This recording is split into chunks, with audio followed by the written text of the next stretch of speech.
Check, check. If there is a white car parked on Richardson Street that's parked in front of sheetrock and building materials, we may need you to move that car. It's blocking some construction work that's on Richardson Street, and it's on corner of North Church, and that is a white car. Thank you so much.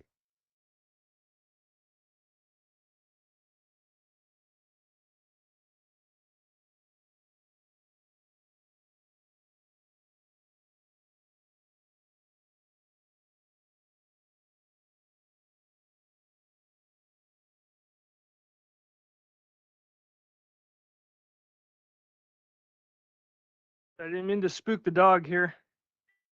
Welcome everybody. This is the joint jurisdictional special meeting, Nevada County, City of Nevada City, Grass Valley, and the town of Truckee. Welcome to everybody here.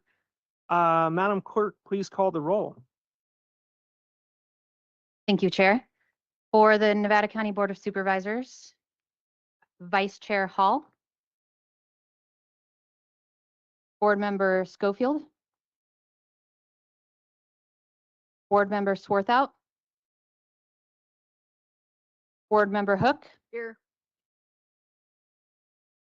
Chair Bullock. Here. For the City of Grass Valley, Mayor Arbuckle.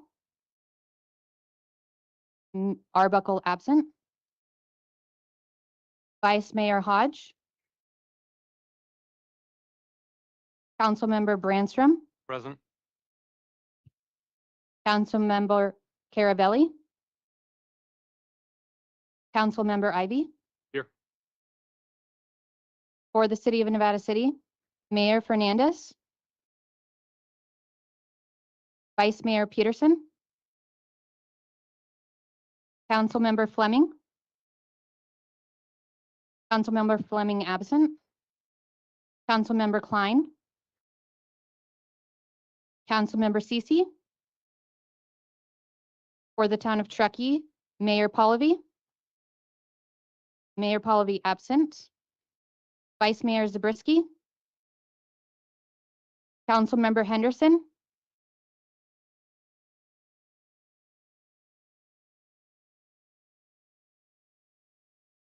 Councilmember Henderson absent. Councilmember Romack. Councilmember Romack absent. Councilmember Klobstad. Here. Chair, the roll call is finished. Okay, thank you. I'm going to ask that Vice Mayor Hodge lead us in the Pledge of Allegiance.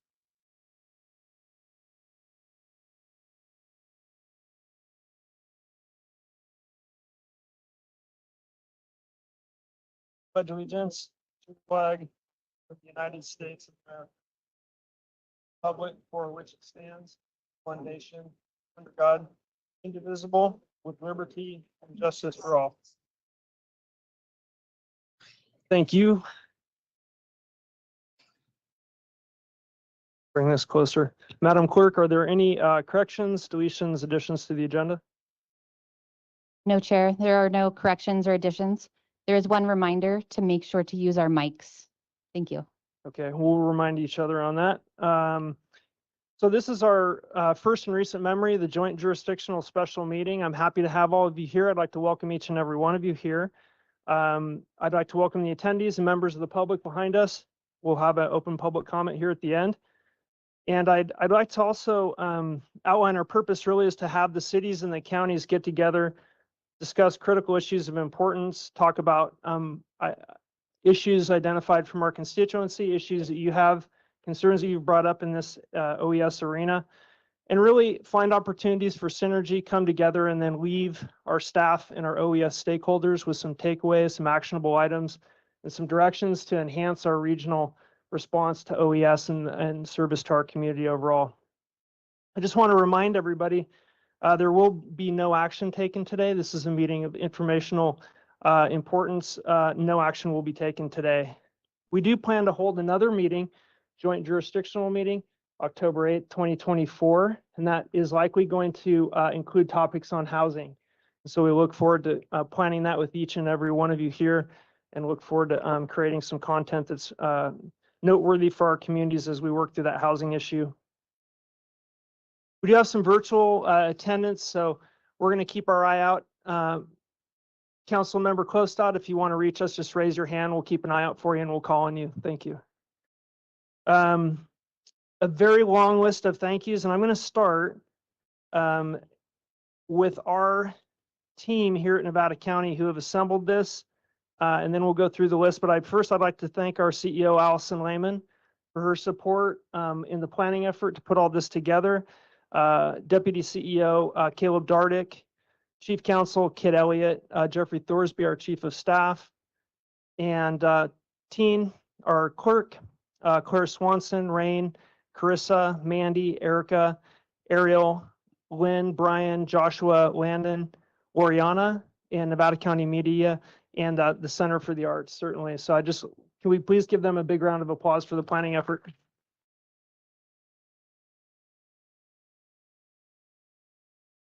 We've got some special guests here today. There's going to be many of them, but we have Craig Greisbach leading our panel, Paul Cummings, Lieutenant Michael Vingham, Alex Keeble-Toll, and Captain Sean Scales also contributing a great bit to the content today and assembling the panel members. So I'd like to give them a round of applause, please. Thank you. After the panel, our speaker panel, we do have some gift baskets that were assembled. So we hope that you'll stay up there, and we just want to take a few pictures and give you some gift baskets as a sign of our thank you and appreciation. I'd like to thank Mayor Arbuckle. I know she's not present today, but Vice Mayor, oh, she right here. I didn't see you. Welcome. I couldn't find a place to park.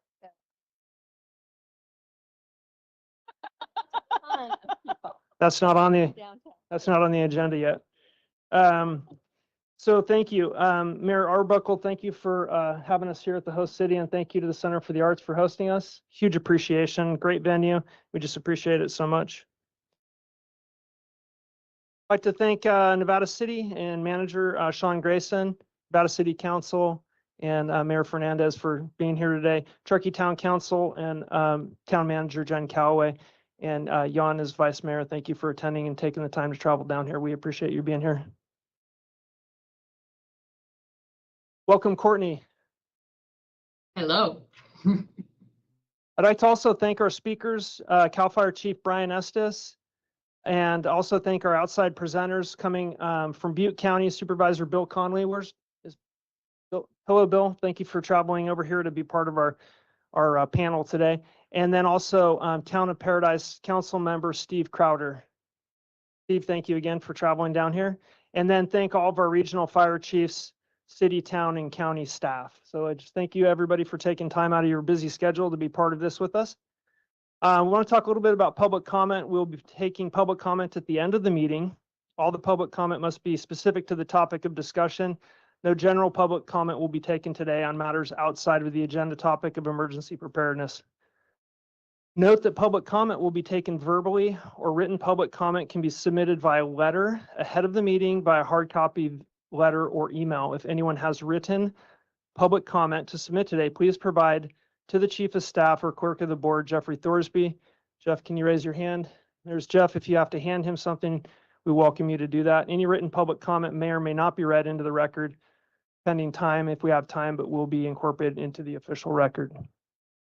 So with that, welcome everybody here, and we're going to move on to item B of our agenda, which is the fun part, where all the elected officials get to talk a little bit about topics of concern, how our constituents' concerns, things you want to bring up and talk about related to OES emergency operations and response. This is really an opportunity to share your perspective and your constituent perspective. I talked a little bit I'm going to one point of order. I would like to start, because we do have limited time, with the mayors and vice mayors, and then we'll move on to council members from there. So we have ensure that everybody's getting adequate time to speak. Be succinct and brief if you could. There's a lot of members in attendance today, so we just want to make sure we give everybody time to talk and to comment. When we talk about this discussion, you know, we think about what local emergencies are. Obviously, there's some big ones: weather, fire, road closures. Recently, we're facing some water issues. hazmat issues, Highway 80 and some of the roadways we have. We have this regional diversity and complement of needs, right? So we're a very diverse county. We go from alpine setting to kind of rolling oak woodlands in the other part of the county. We have rural frontier areas like the town of Washington, North San Juan, that all have diverse and different needs in these times of emergency. There's this concept of unmet needs as well, that each individual community makes capacity to meet their needs, and the unmet needs land on the county, the cities, the towns, our state and federal partners. How do those interact? How can we give staff some direction today and our own organization's directions on how to fulfill those unmet needs? So really, I just would like to focus our discussion today on what the elected role is in the process. How do we connect with other elected officials jurisdictionally? How do we work together? How do we hold each other accountable? How do we talk to each other and communicate with each other?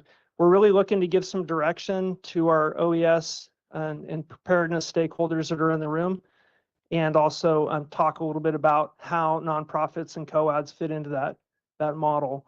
So I have a bunch of questions here that I can ask if the discussion stalls. I doubt it will, but I'm here and prepared to ask you some tough questions as well. So with that, I think I will turn to my right and ask Mayor Arbuckle to weigh in on any thoughts you may have on this.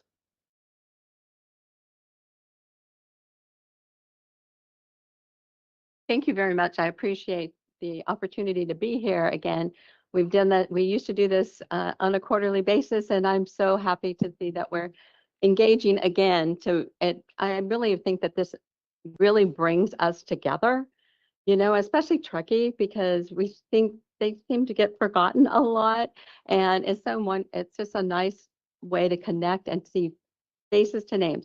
One of the things that is most concerning, you know, for us is obviously fire. That's why we're here. And how do we increase our resources? How do we work together to increase our resources? How do we work together to get the community to understand the need for managing their weeds, their lawns, their property, especially the people that are have large swatches of property. I think that that's one of the most pressing issues that we have, not only in Grass Valley, but I think in all over, not just Nevada County, but all up and down the state as well. And how do we work together to manage this? Enhance This capacity. affects and is going to affect us all. Definitely a regional problem. Thank you, Mayor Fernandez. Thank you, Chair Bullock. Happy to be here. Nevada City we're in an exciting phase for ourselves. Yes, fire. We spent the last couple years strictly planning around fire. And with the passage of Measure C, we get to move into the phase of implementation. And so that's exciting. We have our own OES, which is brand new. Evan's in the back. Hi, Evan. Happy to have him and another staff member to begin doing some of that work. So super excited. Some of the things, you know, that I hear are about definitely fire. Of course, we all know evacuation routes. People are eager and kind of chomping at the bit for more direction around that. And very specifically to our neighborhoods and our communities. And then, you know, Snowmageddon and that happening. We have a large elderly population, so it's like access to resources when that happens, and then support with waste removal after, sort of managing the landscape after that. And then, you know, a topic that's kind of maybe one of the most challenging topics of our time is just navigating some of our most vulnerable population, which is the unhoused people. And so consistency around the warming shelter and more resources for them during times of emergency as well. Okay. Yeah, great summary. Thank you. We'll go to Vice Mayor Zabriskie. I'm very proud of what our OES has accomplished over the last 5 years, particularly since the Paradise Fire. That certainly set us at a much higher level of concern. And so for the town of Truckee, we don't have our own fire department. As down here, we have a separate fire district. I'm most proud of what we've done interjurisdictionally with the fire district, CAL FIRE. Sorry, Forest Service isn't here today because they're integral to this, but they are here. Okay. That's great to know because they're. Speak right in the mic. So we also need to look at railroad hazardous materials from Mhm. releases, crashing trains. Earthquakes are actually a potential issue that hasn't arisen yet, but we do have fault lines through Truckee. And then, like Mayor Fernandez mentioned, big storms. And I'm just proud of what we've done to address that. Glad to see we're working on simulating emergencies in order to better coordinate our response. Yeah, thanks for the summary. Yeah, it's interesting when there's big emergency snowmageddons in Western County and there's like 8 feet in Truckee and everybody's like, everything's fine. It's good. All good. You know, but it does kind of highlight the different needs that we have, and some communities are prepared for snow like Truckee, and others may not necessarily get it as often, need those resources. I'm gonna go over to Vice Chair Hall and to talk about our priorities. Thank you, and good to see everyone here. I think we're already touching on all the main issues that we're dealing with. I think I would start with communication and collaboration.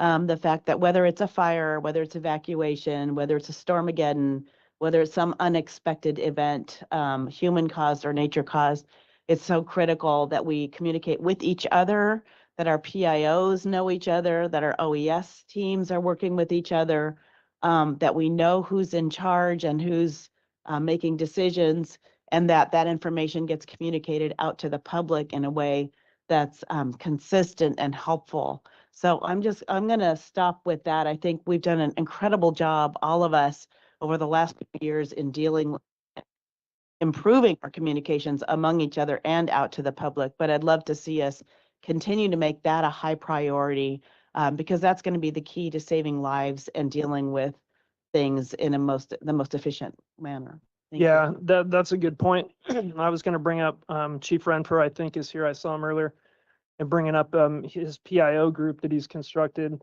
and kind of attached over to our CCC group, and getting some wins and connecting all those different disparate pieces of information. One of the questions I had is, how do we deal with this thirst for information communication? It's internal within our own organizations, it's external, it's cross-jurisdictional, and it's also with people that are really reliant on key information like law enforcement and fire. So they have their own information network.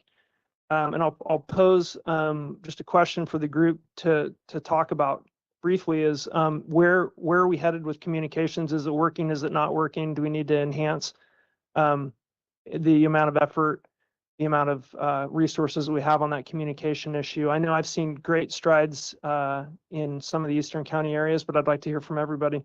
Why don't we go to, we'll just start with Bob. Bob, do you have any thoughts on it? Thank you, Supervisor. Yes, I'm going to take a slightly different approach on this. Well, as I was thinking about this, I was thinking, what is it that people need during an emergency? And number one in my mind is information. So this ties into the idea of communication, but we need to work with each other and with the private sector to make sure that during an emergency, people in their homes or wherever they are have access to information, whether it's what's going on, where it's going on, what should I do.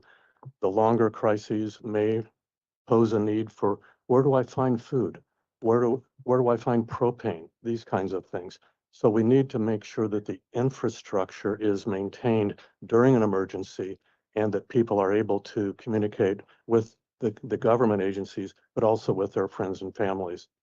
Thank you.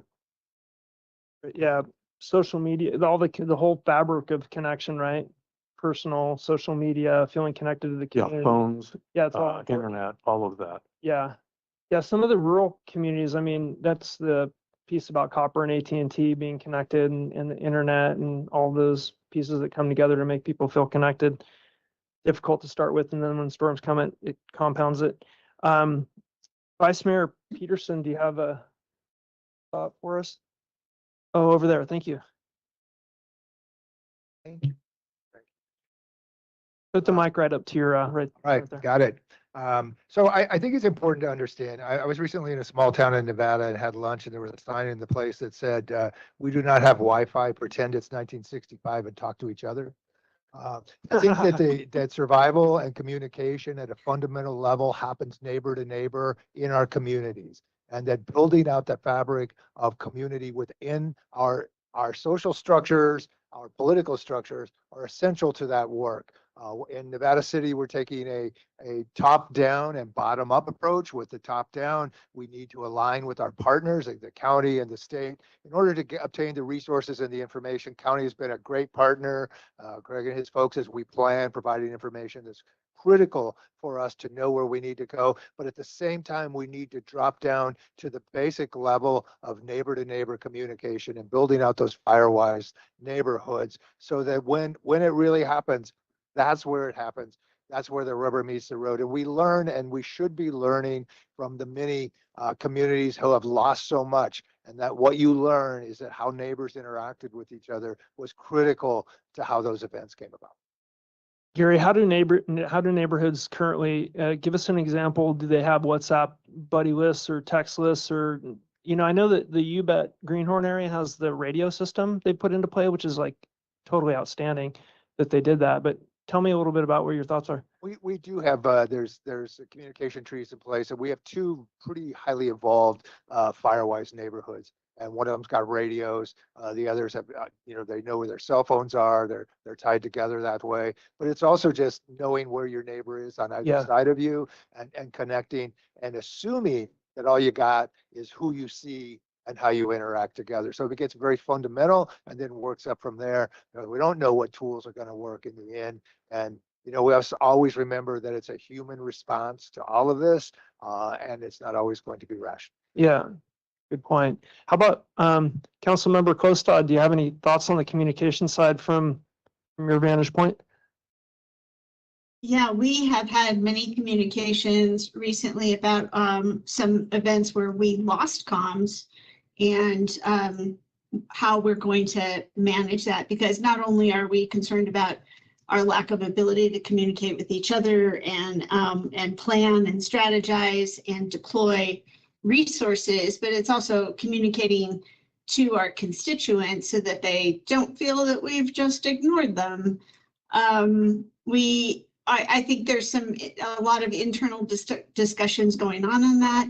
But I think also to just wrap it around full circle, I want to thank you, Chair Bullock, for bringing this all together. This is an issue that I'm personally passionate about, and I am very happy to see so many people in the room and so many great minds and all of us working together for the betterment of our communities.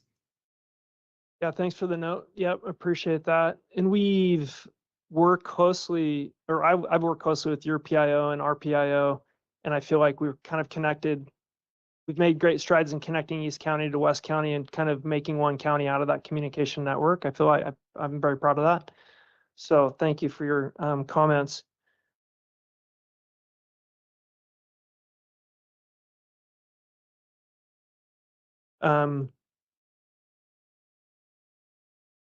Supervisor Hook, do you have anything on our communications? I know you represent an area that has spent a lot of time talking about AT&T, copper connections, how to stay connected and keep phones and those pieces. Your thoughts? Yeah, no, I think that's been a key working this year with AT&T and keeping those lines open and being available. So, and I think we'll continue to do that. It really is the most reliable thing we have at this point. So, especially in my area, North San Juan and that neck of the woods. And then I guess the other side of communication is how do we continue to reach out to the public and educate them? We have Know Your Five. We need people to know about 211 Connect. Those are your key components in an emergency. 211 Connect. That's where you're going to find out all the information you need. So again, I think we're doing a great job, but we still have to continue the communication and education of the people in our community. I still go to meetings and people haven't signed up for Code Red. So I think it's just going to be a continuous adventure educating. Not just about what a fire is or where the emergency is going, but where do you connect so that you don't feel lost? I heard that from you a minute ago, Councilman Peterson, and I think it is just really relaying that so we aren't boggling down 911. That 211 connect is incredibly important to our community. And I think that's the big thing we have to continue to use and push out. Yeah, And great. don't let your landlines expire, go away. Hang on to them as long as you can, because that's another thing about communicating. It's really easy for it to come in, somebody will come in and sell you to go to voice over, right? But you think you still have a landline and you don't. So I just encourage everybody, don't get rid of your landline. I think right now, especially in a rural area, they're incredibly important to keep. Yeah, interesting. Yeah, it's key in the rural areas. One thing that comes to mind is, have you ever had an emergency or a fire or a weather event and somebody calls you up as an elected official and says, "Hey, I just heard blah, blah, blah. I've heard A, B, and C." You go, "Wow, where'd you hear that?" "Oh, I got it off Facebook. I got it off Instagram." And it's like, what? That's not on our OES side. It's not on what I'm getting. Is, usually the people in this room are getting information first and foremost, probably above anybody else on the pyramid. But Facebook and social media have a way of compelling or like propelling these different pieces of information kind of out into the public. And I just would kind of noodle the thought about how social media plays a role in actually delivering real, vital content. Oftentimes we think about it as social because the word connotates that, but I mean, I would think a little bit more thought may be given to how we can use social in real times of emergency and times of crisis, if we can stay connected. Anything else on the communication front we want to talk about? I'm trying to think here. Let me go to my question sheet. Oh, back to the PIO piece. I know we've got this PIO group that connects and talks, and it's connected to many of our OES staff members, law enforcement, fire officials, et cetera. As elected officials, do we feel like you have the information you need to stay connected to that group through your senior management, either your town managers or the CEO or others? Do you feel like that's effective to you as an elected official, or where do you want to get information from? Would you want to hear from your town manager? Do you want to hear from the county CEO? Do you want to hear from your OES director? How does that flow of information work? Vice Mayor Hodge. Will you remind the public what PIO and OES stands for? Oh, yes, Office of Emergency Services and Public Information Officer. Did I get that right? Okay. Thank you. To go further on your discussion about social media, first of all, I'd like to thank the media here that's covering this with journalistic integrity. I really appreciate the accurate information. Facebook groups are not at all, forced to adhere to having accurate information, having up-to-date information. I think it's important that the public understands that the people running those groups may or may not even live in Nevada County or have accurate information. It's hard because I know that our PR piece, we have to prioritize different things, but making sure that our Office of Emergency Services is aware of what's being disseminated on social media during emergencies and maybe try and direct people to the official pages where the information is accurate and fact-checked. The other piece of communication is those evacuation section numbers. I asked around and pretty universally, people do not know what their number is when they get the call that such and such is under watch and such is being evacuated. We have a responsibility to our neighbors. If you have a new person who moves in, maybe bring them a printout of what their evacuation numbers are and tell them to put it on their fridge. But somehow making that more accessible or easier for the public might be a good idea. Point taken there. You're talking about the code red zones. Okay, thank you.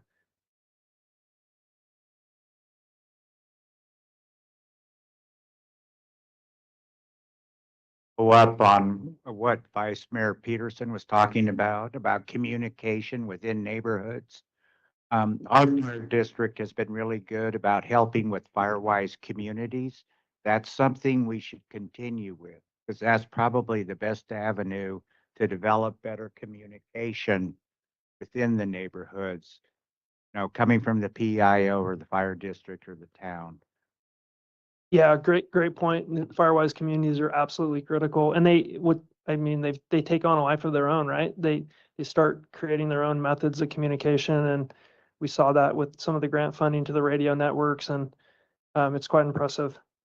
And ultimately, I think, and I've heard this talked about a lot, like government agencies, government in general is not going to solve this problem, right? It's going to be communities and neighborhoods, people that care about their own property and their own life and well-being. It's really, that's where the solutions are going to come from. There's no amount of money that we can throw at this problem to solve it. And so it's really going to be those neighborhood solutions and the people individually chipping in to do it, down to the defensible space pieces as well.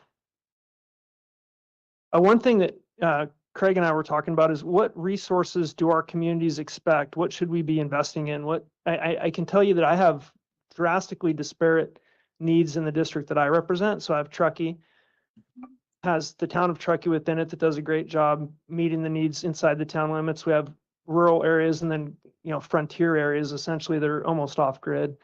And so the needs vary drastically from, we need water, we need power, we need mobile satellite phones, we need health and human service assistance, we need propane bottles, to, hey, we need additional snow removal equipment, we need help opening the road, we need contributions from the state of California or our federal partners, keeping things moving in times of disaster. So they vary widely. I guess I'm going to throw a question out to everybody. What do we want to start investing in to make regional capacity for emergencies? That's my question to you. I'm going to go to Supervisor Schofield with Nevada County.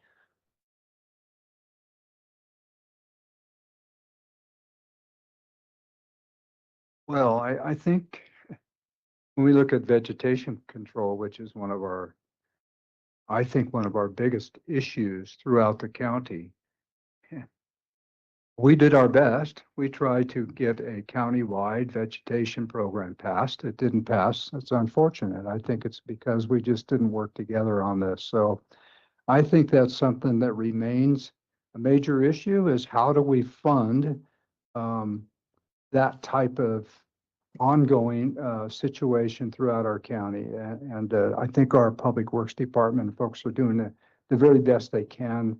But I do believe it needs to be a regional situation, not simply the county needs to do this. And of course, I speak as a county supervisor and a South County supervisor.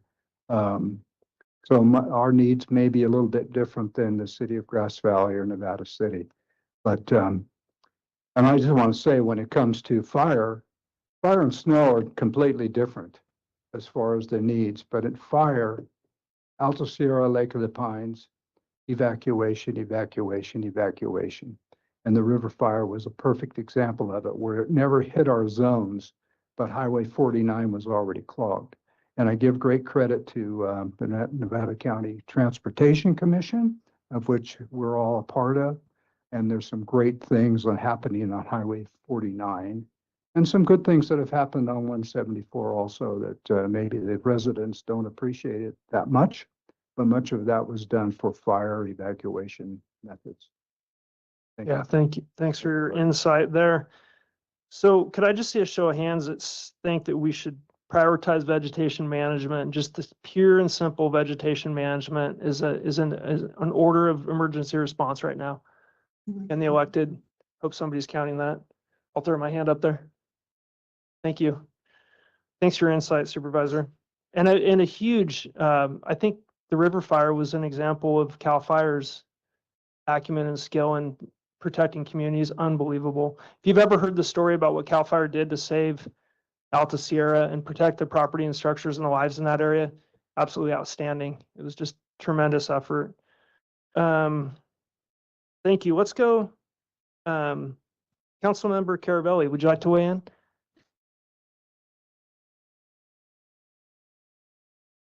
Yeah, great. So I think often what we look at is during the crisis or during the emergency, but I'd like to see us work a little bit more on the preparation prior to, because we know a lot of the times during Snowmageddon that there's going to be this snowstorm that's potentially coming. How do we educate our neighbors, or how do we help our community prepare for that prior to something coming? We have a fire season. How do we prepare for our fire season? I kind of want to echo a little bit off of the neighbors helping neighbors.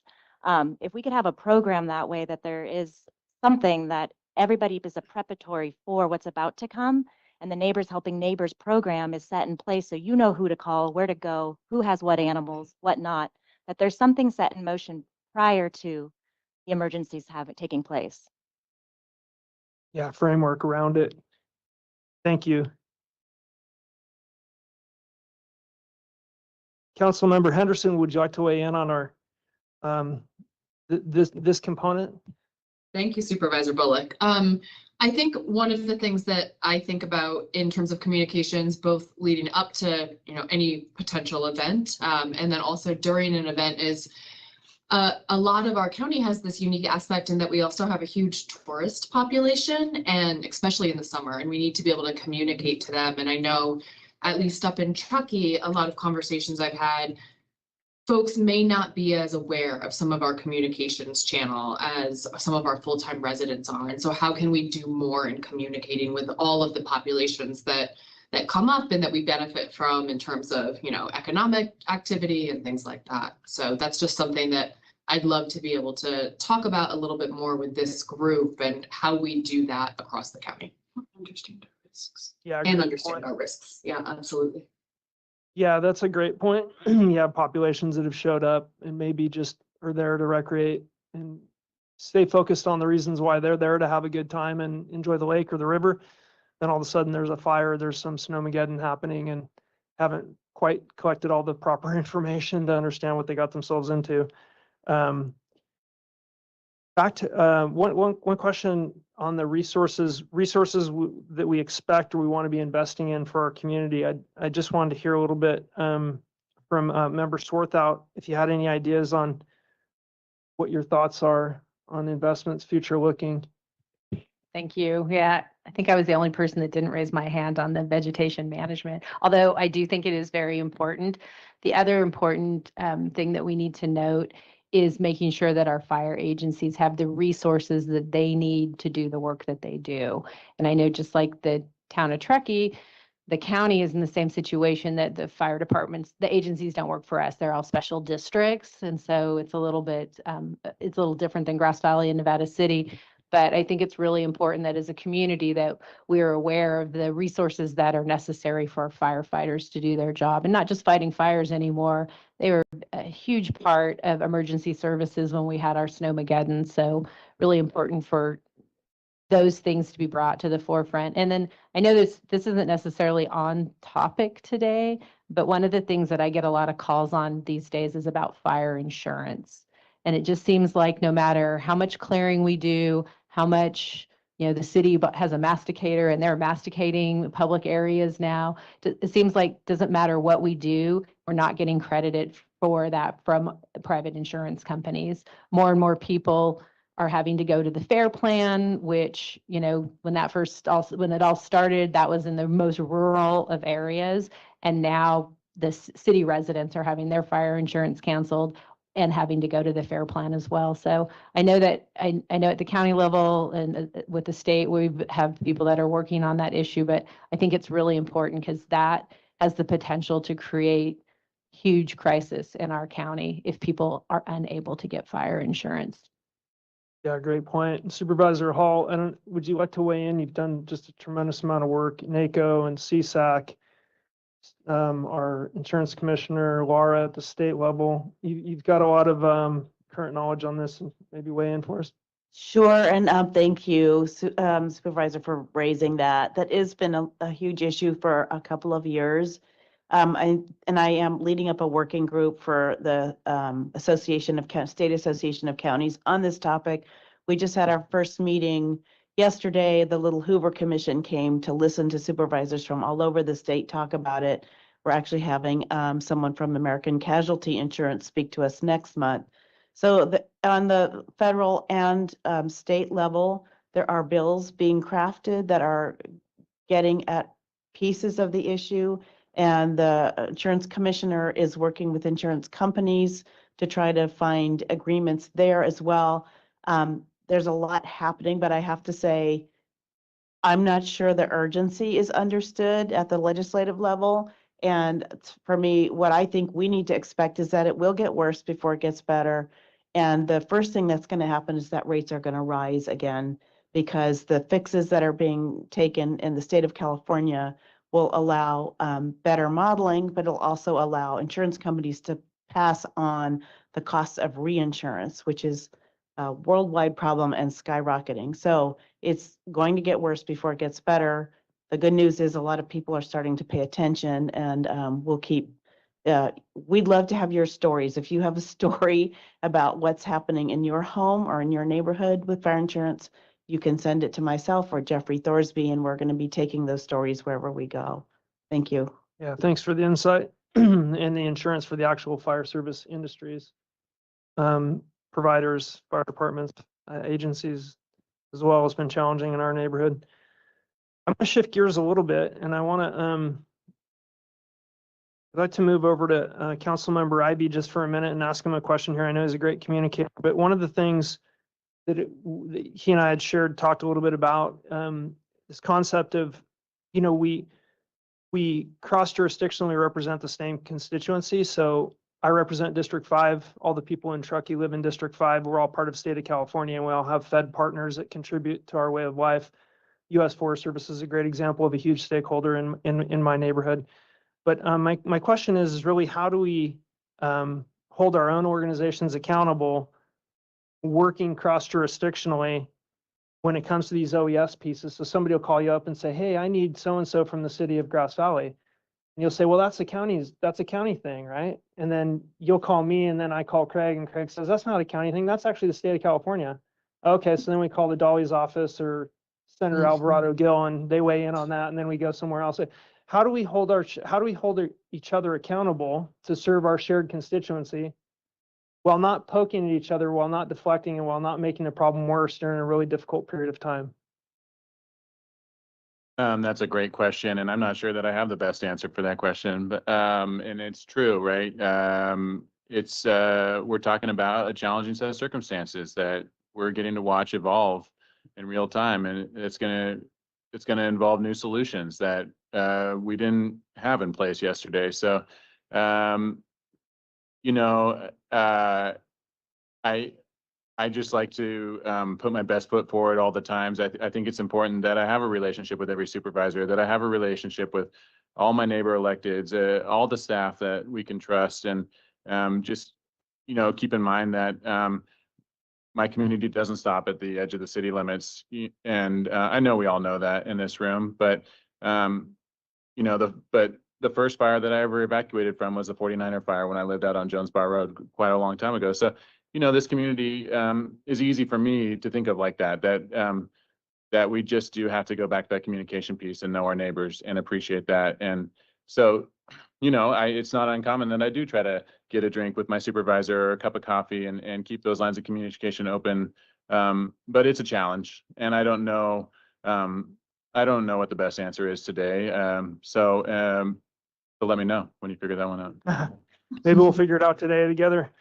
Let's go over to Councilmember Fleming. Any ideas on how specifically cross-jurisdictionally when we talk to each other and we avoid pointing the finger because we're all good at supporting each other, but how do we hold each other accountable when it comes to Nevada City's needs, what the county can do for Nevada City, where the state and Fed partners come in? How do we have those conversations?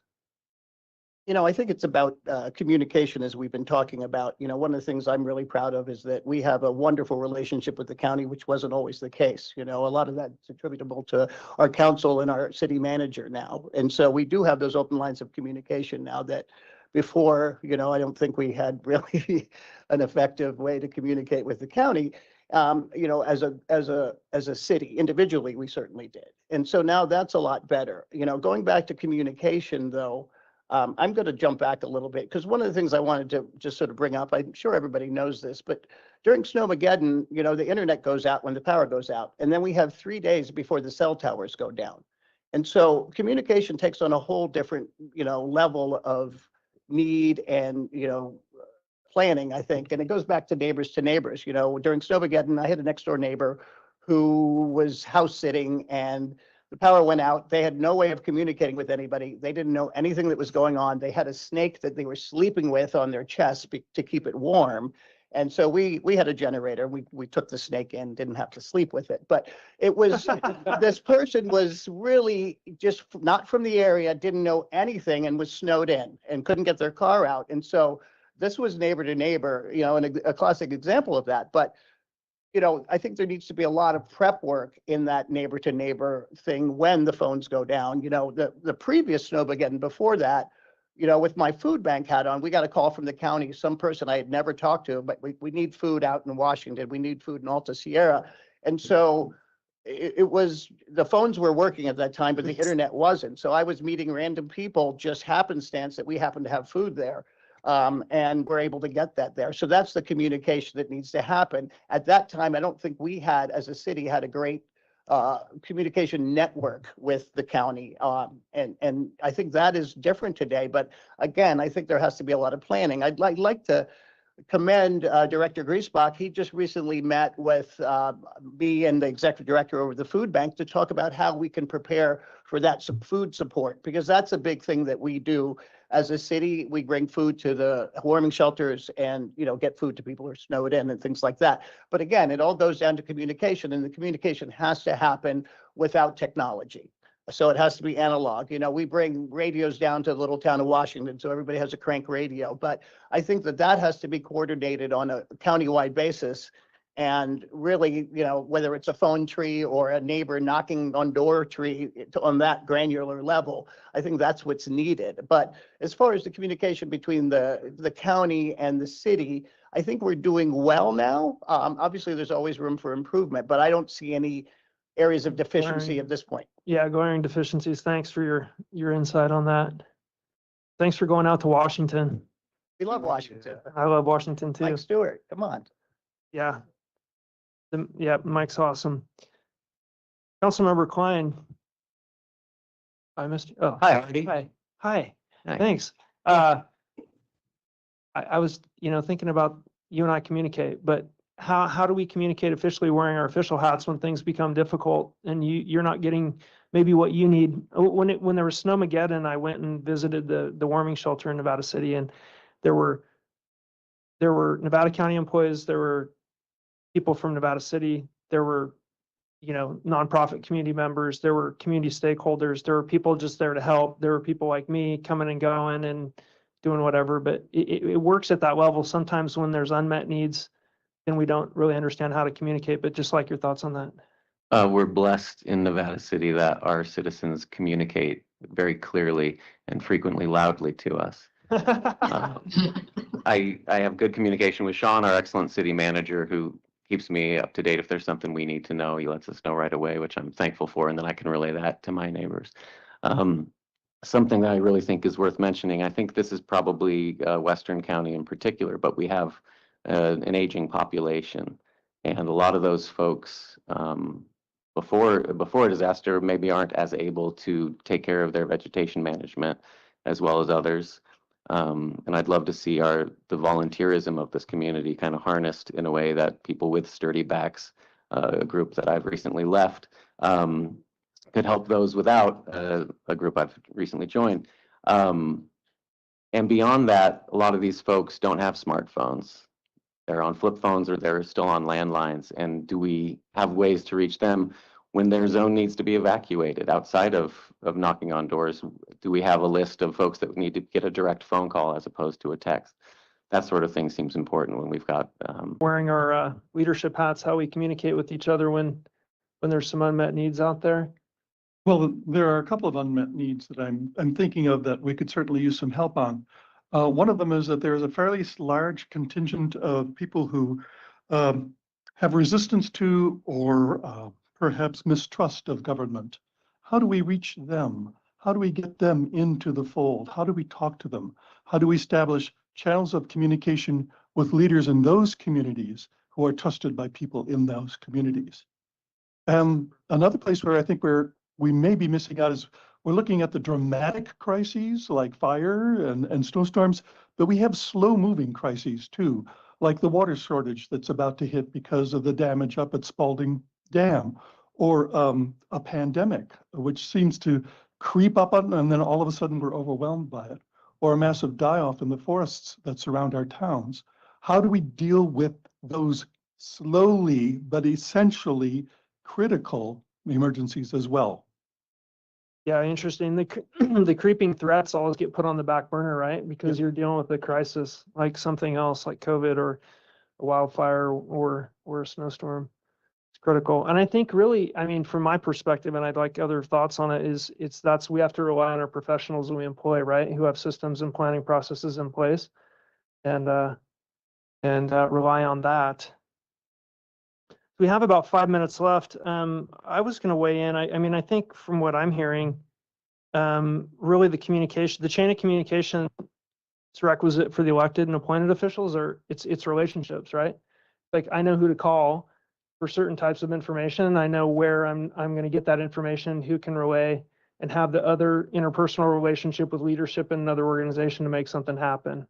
And I think that's kind of critical. Probably the reason why we're all up here is because we have those relationships with our community members who ultimately serve. And it's interesting, in times of need, you really see, I've seen personally, Nevada County, Town of Truckee, Nevada City, Grass Valley, all come together to serve that single person, that constituent that we all serve and share. So I'm very, very proud of that in our community. And if you are involved in CSAC or NACO, and any of those people there know about Nevada County, they will tell you the same thing, that we are a model in leading with cross-jurisdictional support, agency support from people like CAL FIRE, all of our fire agencies. It's just really quite exceptional. So I just want to throw a cheer out there for everybody. We have 4 minutes. We have 4 minutes left. I'm going to keep everybody on time here. But does anybody want to raise their hand and talk just a little bit about something we haven't hit on, or a question, Mr. Peterson? Thank you. So listening to this, I think there's a really important distinction to be made here, particularly when we're talking about resources and communication.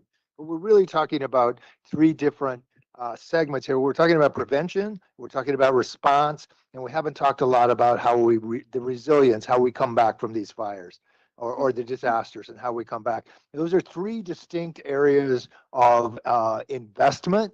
We rarely do enough on prevention, usually be after the fact. Response is critical, and we know that, as pointed out. But then, protecting the infrastructure, our water systems and our sanitary sewer systems, so that we have something to come back to. These are the three critical areas. So I just wanted to identify those as we go forward and think about it as the three critical areas of investment. Classic pillars. Go ahead, Supervisor Schofield. Just to follow up on Lisa's and the fire insurance, my thinking is, we know what the county through Heidi and you, Hardy, what you're doing at the state and national level. I also would be willing to bet Jan and City of Grass Valley and Nevada City, I bet they're doing the same things with the biggest cities. I've heard the Board of Realtors say, hey, we talking to our legislated people, our Congress people about this. I think it would be great if we all teamed together and we knew what each other was doing, so we could hit these folks as one big body, or at least so that when individually we go to the league or CSAC, whoever it might be, we all know what the other one is doing. And when we do have the opportunity to hit them with one large impact, we could do it.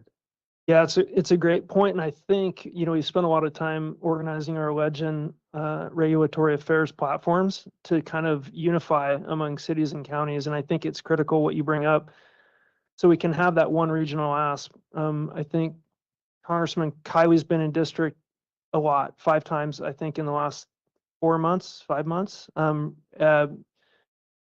Senator Dolly, Assemblymember Dolly, and then Senator Alvarado Gil are all, they all care about our region, but we have to have a voice that has some impact and it's unified in what we're asking for. And so I think the county is a convener, plays a convener role in bringing those Legend Reg affairs pieces together. I think we're probably the natural organization to try and bring all those requests in. And, I just as one supervisor would be happy to assemble, any of the pieces where we think there's there's a common ask coming in, we can put them together and go back out to our state and federal delegates to ask with one voice. Go ahead, Jen. Like Ed alluded to, I'm very, very active with this League of California Cities as well as the National League of Cities. And I do a Monday with the mayor. So anybody from the public can come in, but I also do the hour before, I meet with our supervisor so that we stay on a monthly basis to discuss what's happening at the county. Are there any issues with what's happening at the city? And I think, and I was just speaking with Supervisor Hall, that perhaps since she and I are the ones that are involved the most on a statewide level and a national level, both at the same time, which is unusual for that to happen, that perhaps we are talking about, we're going to get together and start comparing and sharing information, because what's happening on the national level is happening on the state level as well. And I'm happy to keep everybody in the loop. I know if I see something, I send it to Allison. If I think, okay, this is not just a city thing, can be a county thing. And I think that, again, the level of communication and the bringing it together, I think, is the most important, especially for a small rural community, county such as Nevada County and our small rural cities. So I think this is a good point. Heidi and I are going to get together and we're going to start meeting and sharing our information as well. Thank you for the reminder. Critical. Okay, I think we're out of time. Any last minute thoughts or burning desires that you need to throw out to the group? Oh, Councilmember Branstrom. I just want to add an extra item onto the question of accountability, because I think that's really important. One of the things that I think we should be doing, and if we are doing it, we should do more, is the idea of a postmortem after an event to say, what can we learn from this? I think it may be done now with the emergency agencies, but I think it needs to involve a bigger scope of public involvement. Oh, interesting. Yeah, that's an interesting concept. I know after some of our big events internally, staff and obviously worked through that process, but I don't know if I've, as an elected official, sat down with other elected officials and had that conversation. So that's an interesting point you bring up. Yeah, thank you for highlighting that. We're going to move on to items. Thank you. First of all, thank you for everybody putting your thoughts in your spin on what is important to you and your constituents. I'm making a big list of notes, and then Jeffrey and a few other members in the audience are making a big list of notes, and we're going to use those to kind of highlight things and summarize them at the end.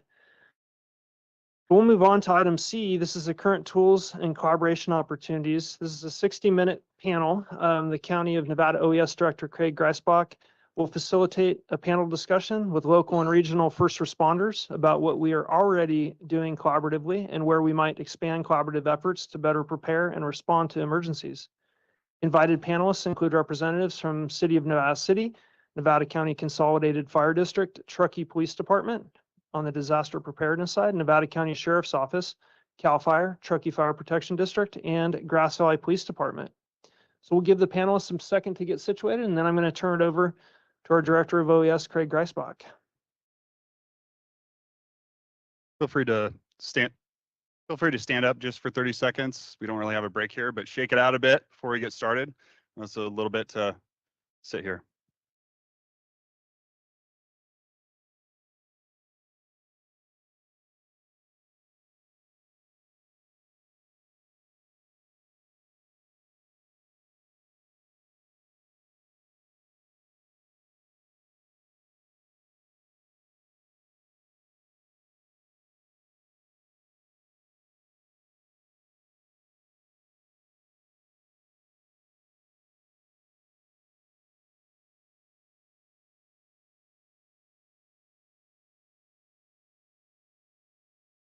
Well,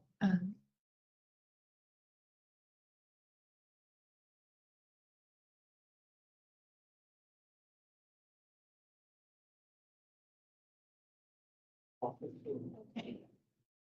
This one, right? Yeah, just keep following until you give it a rapid way.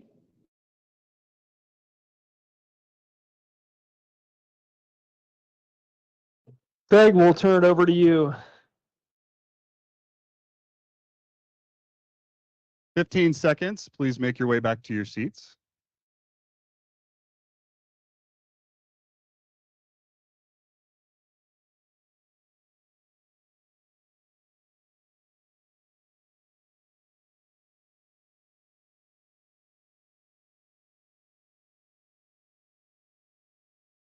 You got it. All right, I'm going to go ahead and get started while people make their way back to their seats.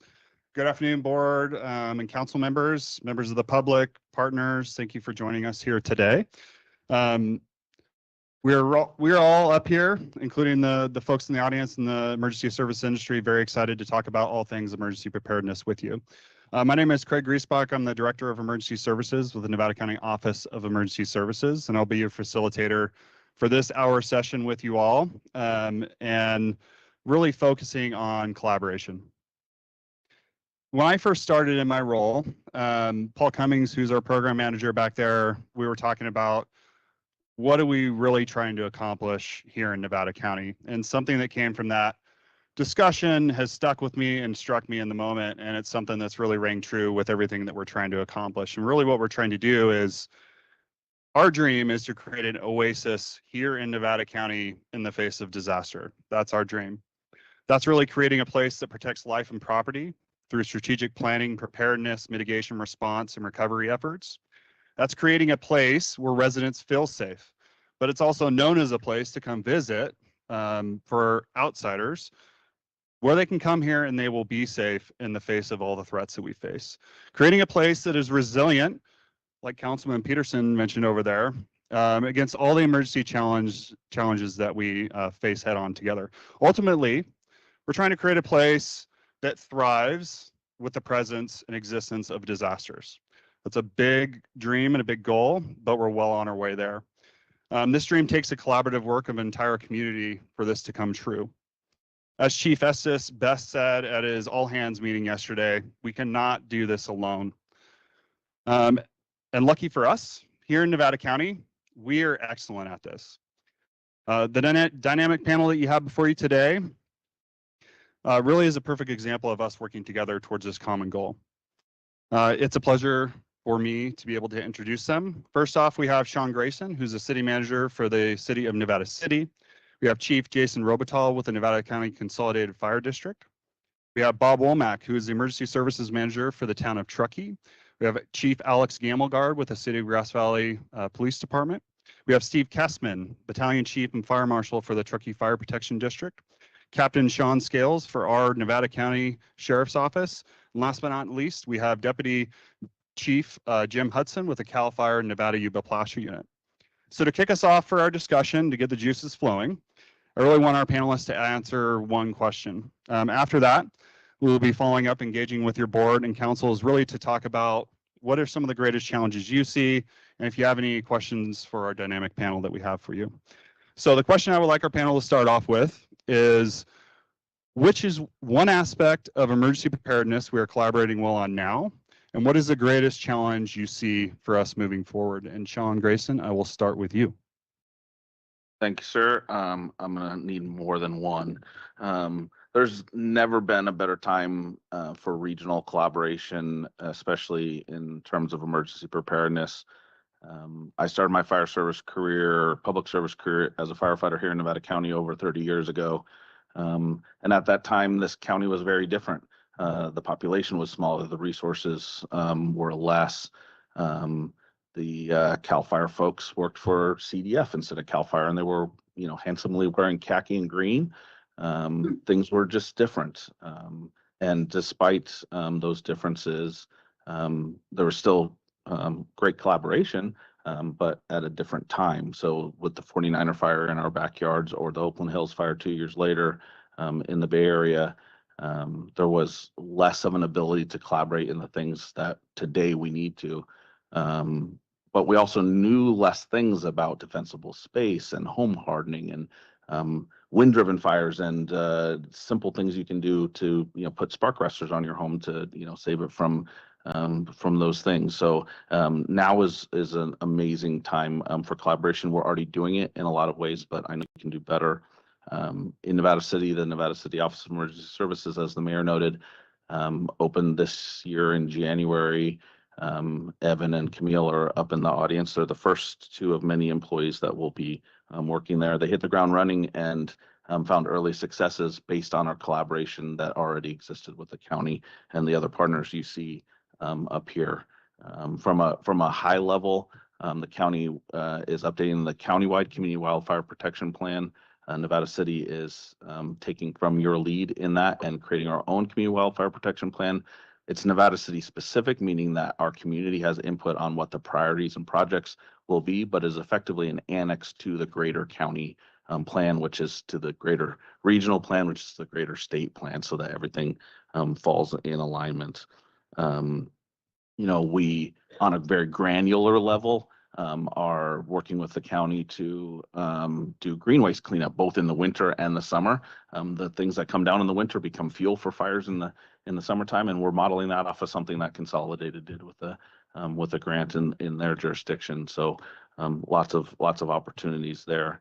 Our defensible space ordinance in the city of Nevada City is a blending of the CAL FIRE requirements in unincorporated areas, as well as the county's requirements for defensible space and vegetation management, so that if you're in the city of Nevada City or happen to be across the street and you're 95959 zip code, you think you're in Nevada City, the standards are the same.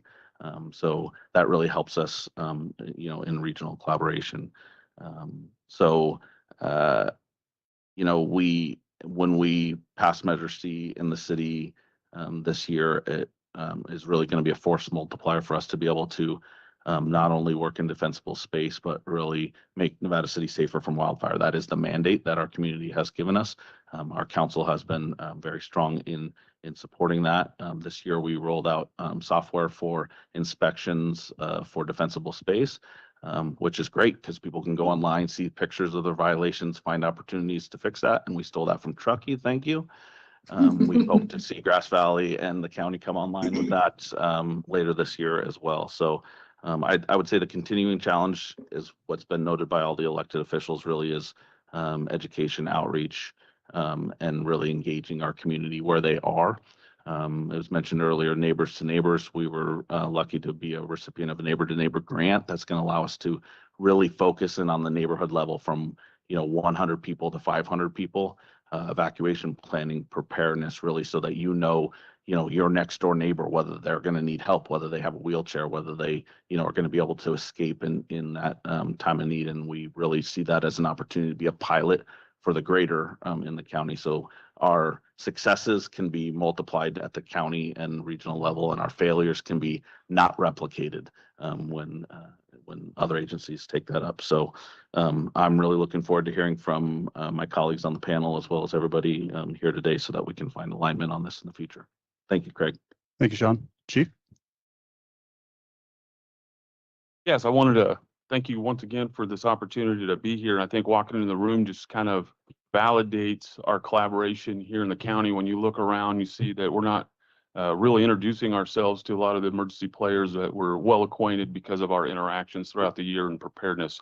I want to take an incident and just kind of work it through as a case study to highlight some of the aspects of emergency preparedness and what we are doing in our collaboration to address that. For me, my 5th month after taking the job in March in 23, we had that, I guess, Snowmageddon 2.0 and really heavily impacted our fire district. And what we did is we identified a lot of vulnerabilities in there. And what the fire service does really well is sometimes we like to talk about all the rainbows and all the good things, but really when we did an after action review and exposed some of the takeaways, and then we cross-referenced with county OES and we identified some of those gaps and how we're going to work collectively to navigate through that.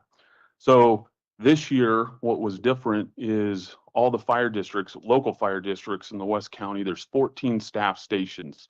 So what we did is one of the operation area coordinators, we put in a pre-position request to Cal OES, which is the first time that we've done that in the county, which upstaffed 6 additional local government for a total of 20 fire engines. We also implemented some overhead positions that can act as liaison with our other emergency providers. public work. So if there is a need, we can form these task force and liaison efforts with county OES or through the department operating center with Public Works, PG&E, other utility companies. We engaged for 3 days. We were able to extend that. A couple weeks later, we had another anticipated storm front. So we duplicated those efforts. So we ran that exercise twice. That was pretty significant. Also, our state partners with CAL FIRE were standing by. So if we did need additional capacity, they were there to flex in and help mitigate some of those efforts. When the first snow load came, we noticed that it impacted, and we had an uptick in structural collapse. And that's something that we realized that we weren't really prepared for. We depended on urban search and rescue teams but we found out they were limited during inclement weather to come up there. So we identified this last year within our organization to focus additional resources and training. We submitted to Cal OES and were recently typed a couple weeks ago as a Type 3 USAR team, as well as a Type 3 Swiftwater team. So we're going to be in the state resource to be a resource regionally and partner with our other regional teams. So I think some of the other areas and how we are collaborating is during the snowstorm, we needed a track vehicle that can access our patients that have a need and navigate to some of these areas such as Washington if we're called upon.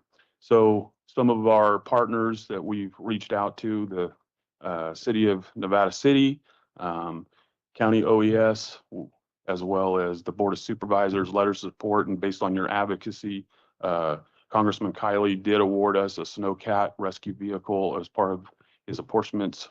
So we're going to be seeing that coming into fruition, hopefully in the next year or so, and that would be another tool in our toolbox when we're reaching some of these remote areas.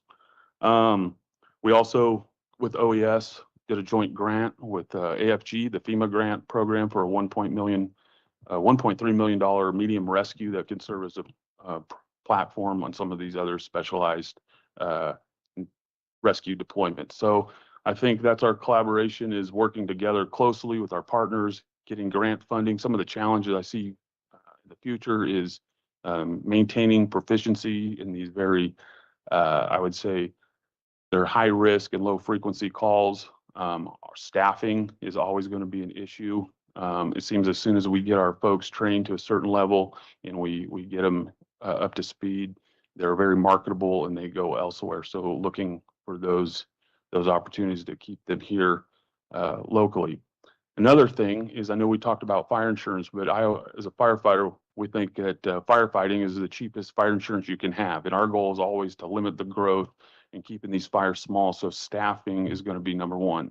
If you look at our staffing model, 3 of my stations are staffed with 2 firefighters a day. 1 is staffed with 3 firefighters a day.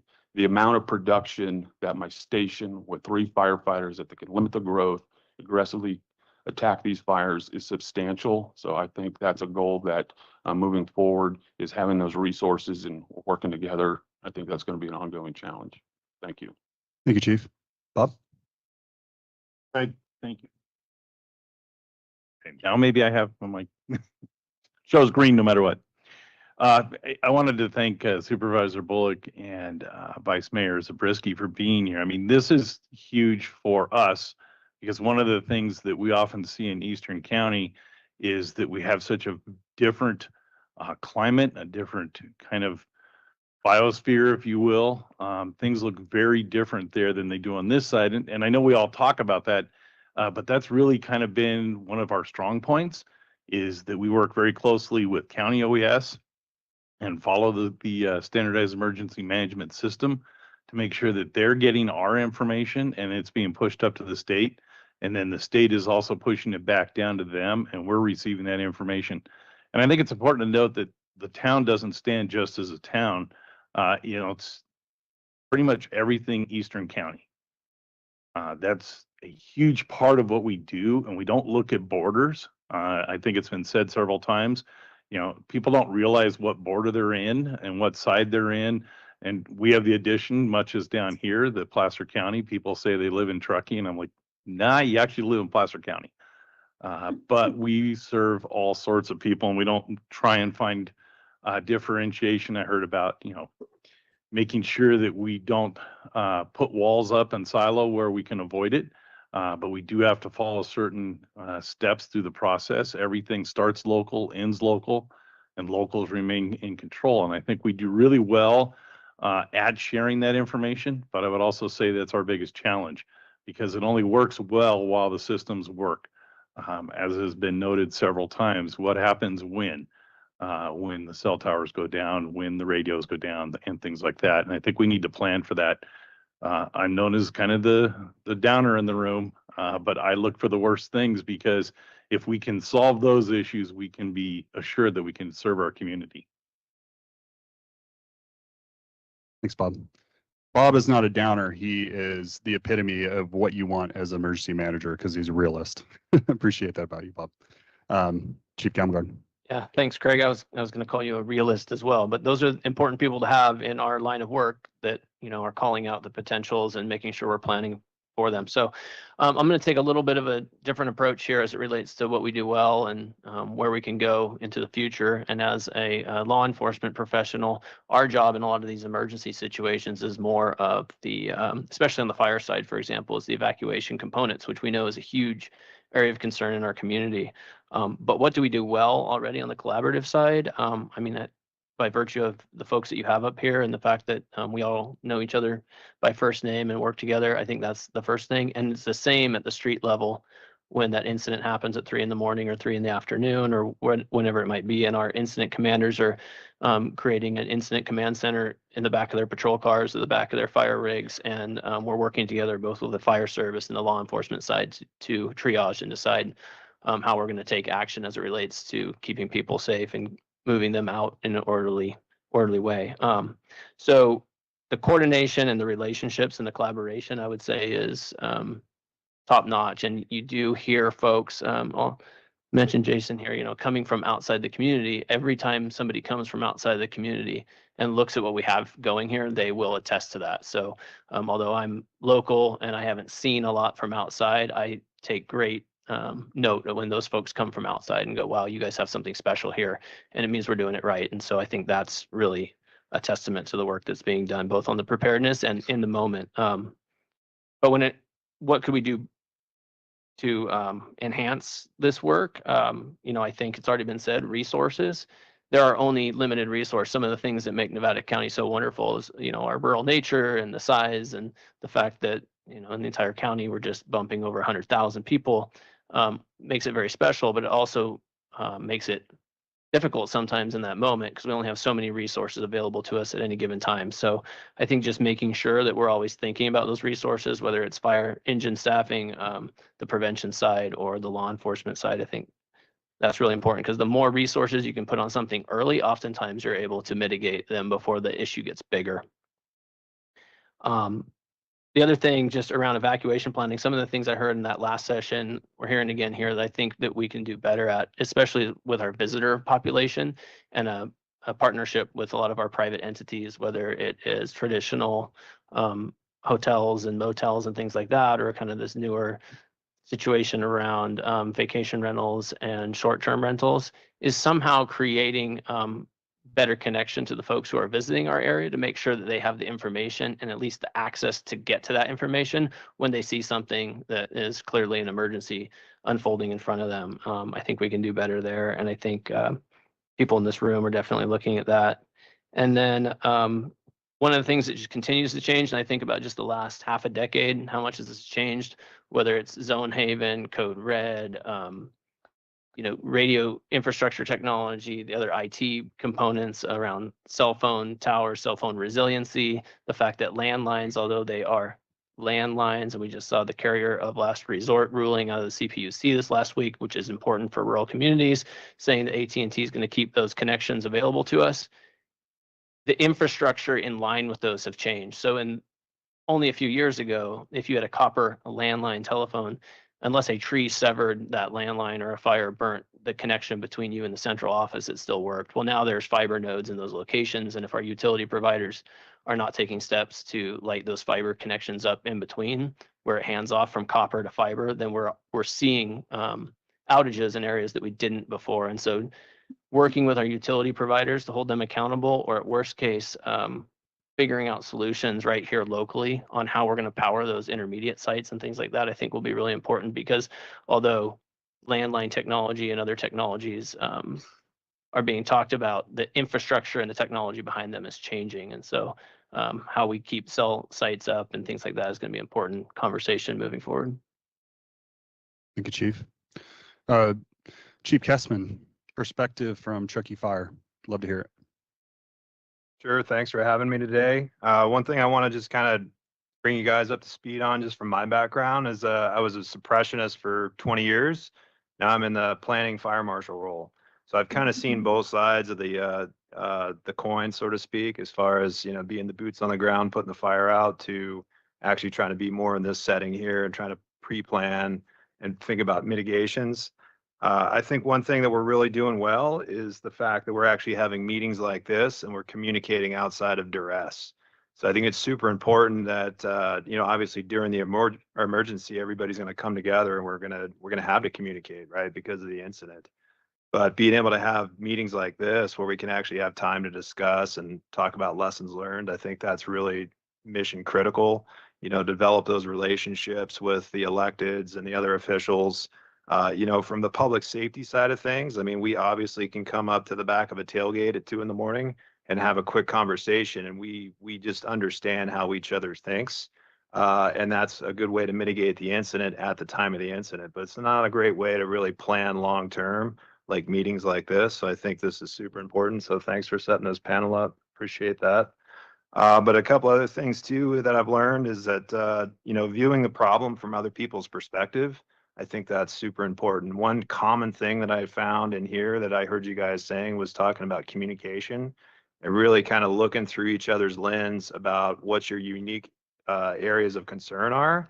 But I think also understanding too that even though those are kind of unique to your geographic area, they're actually pretty broad in relation to like the bigger issue. There's a lot more commonality there than there are differences. So I think that's super important. The other thing that I found that, you know, kind of recently on the planning side, and especially in California on that insurance piece, is I feel like that's kind of just galvanized like where we're going as a community. Like we kind of are starting to really focus more in on a target to, you know, to try to hit as far as an objective. So how we do that, you know, at the public safety level, how we do that with the elected officials level, with legislation, I think that's, you know, we're kind of coming together. But I do agree with the insurance piece. I think that's going to get worse before it gets better. But I think we are moving in some good directions there. Some things more specific to Truckee Fire. We're kind of unique. We're a 124 square mile district. We're a special district. We cover areas of unincorporated Nevada County, unincorporated Placer County, and the town of Truckee. So we do have a diverse group that we interface with. But one thing we've got is our Measure T program. So that's our wildfire prevention division that was passed with a special measure, and it passed with almost 80% approval by the voters. So it was a call to action for us to really address the vegetation management, defensible space, develop a CWPP, Community Wildfire Protection Plan, work on a Zone 0 ordinance. So that's given us a lot more bandwidth and capacity. It's also allowed us to reach out and make some relationships with some other agency partners, which has been really interesting for me because historically all my customers were internal to the fire service. And now I work external with hardly anybody I talk to is within my organization, except for my boss. I feel like, so it kind of goes back to looking at that perspective, look through somebody else's straw to see what their problems are, and then identify how you can find common ground to communicate with those agencies. So a big one was we had the Five Creeks project with the Forest Service. So that's going to do a big vegetation treatment along the 89 corridor, which is a critical ingress egress route out of the Tahoe City area to the Interstate 80 corridor. They were not going to treat that down to the roadway. We were able to reach out to Caltrans, and we were basically able to get those two agencies to start having a conversation So now that project hopefully is going to treat all the way down to the roadway to give us an effective fuel break there. So that was a pretty interesting collaboration between some other agencies that we were able to facilitate. We're also getting a lot of really good work done with NV Energy, Liberty Energy, and the Truckee Donner PUD with upgrading some of their power pole infrastructure from wood to non-combustible materials, and then also doing a bunch of power line easement vegetation work. Working with the Truckee Unified School District on their school site safety plans for doing defensible space around their critical infrastructure. When we're looking at doing some structure hardening on a lot of their facilities.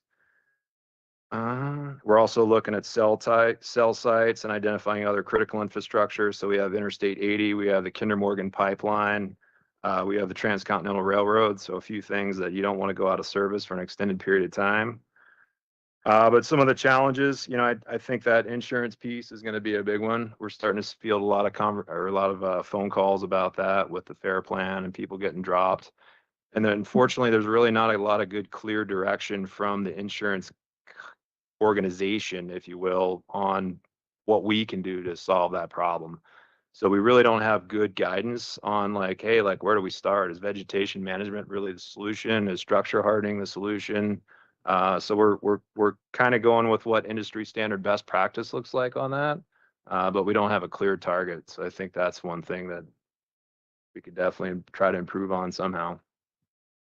Okay. Thank you, Chief. Before Captain Scales go, I just want to mention, if you've received an emergency alert over the last several years, the chances are that several of those were from Captain Scales.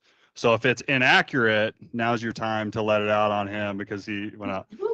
Captain Scales. I would like to thank Craig for going second to last, so I could pretty much cross off the majority of my list. So thanks for that, Craig. So in regard to benefits and working together, 10 years ago, this stuff wasn't happening, at least in the law enforcement fire side. We've since forgiven CAL FIRE from going away from Lieutenant Green. They divorced, went to Blue. We forgive them now. It's okay. We can go to the back of a truck at 3 o'clock in the morning. We talk to each other all the time, on and off duty. That stuff didn't happen a long time ago, mostly because it just wasn't as necessary as it is now. When Deputy Chief Hudson came back from Hawaii after the deployment for the fire out there, I think he hadn't even seen his family yet, and we're already asking him, hey, what do we need to do better in Nevada County? So the egos in Nevada County, a lot of them have dropped, and we're willing to learn from each other and get together and figure out how do we make this community as safe as it can be.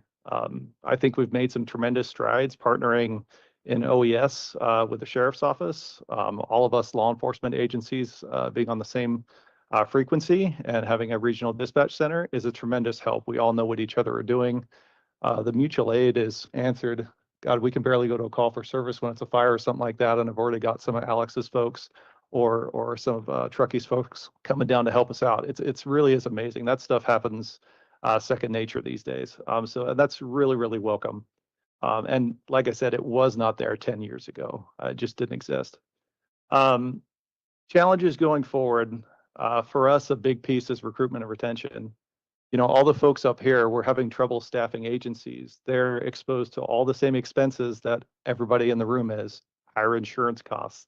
Nevada County is not exactly a cheap place to live. So how are we attracting people from outside of the area to come and who want to come up here, but they simply can't afford it?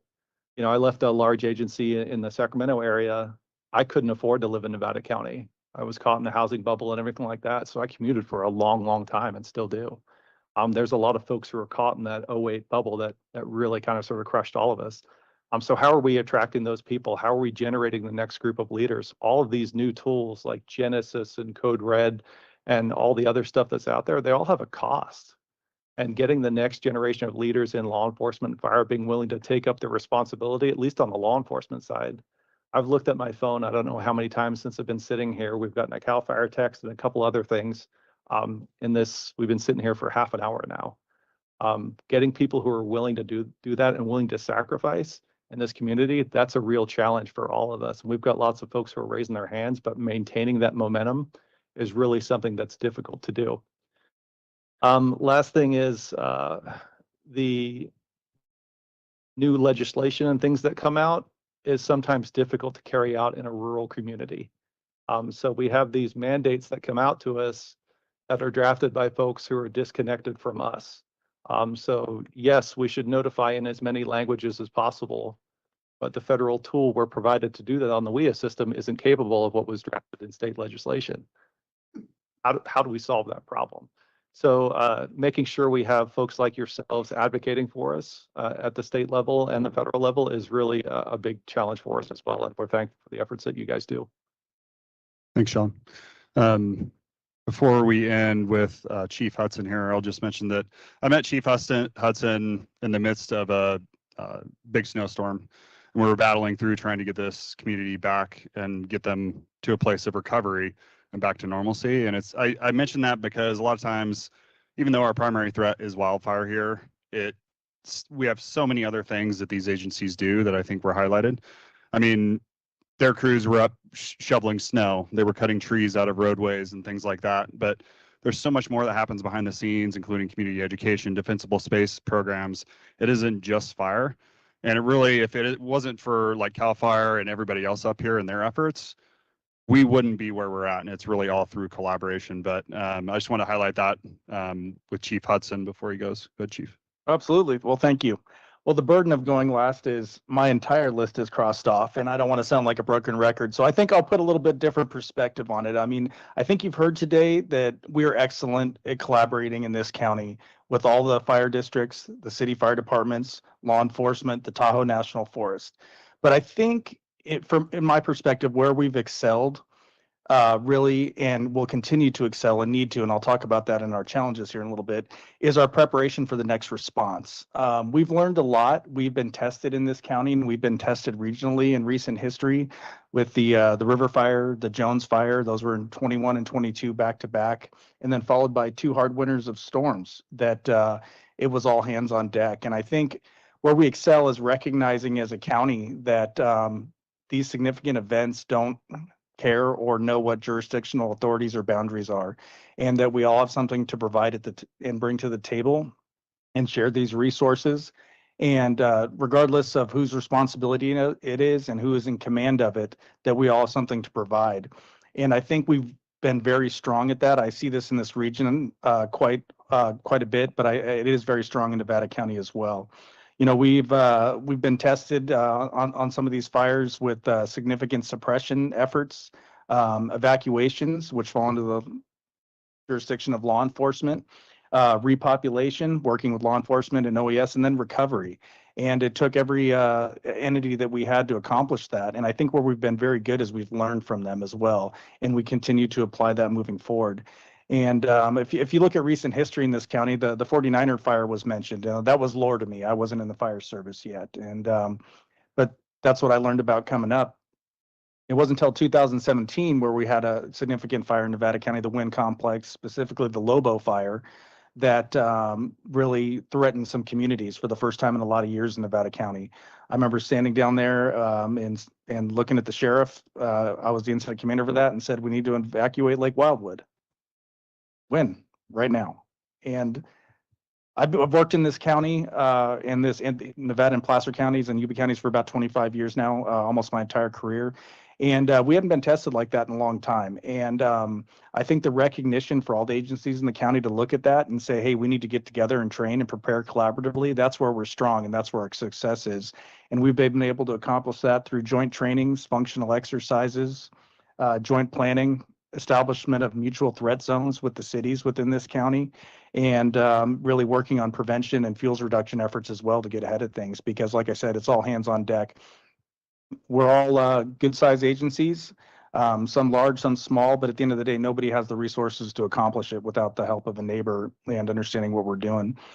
So for challenges, you know, I think I'll just challenge us to make sure that we keep our foot on the pedal and really maintain our focus. Coming out of a fire season like last year, where I hear people say it was slow, it wasn't slow, it was just fire season. It's what we started with. We've been challenged over the last 8 years in California with some of the most extreme situations that we've seen. And, you know, we only burned 47 acres in Nevada County last year, in the entire year of 2023. But it's important to remember that that's how it was when I started. And there's always that potential that something could happen, that the fire's ignited in the right place. And, so I would challenge us to keep our foot to the pedal and for our leadership now to make sure that we're challenging our folks and really preparing them for that next emergency.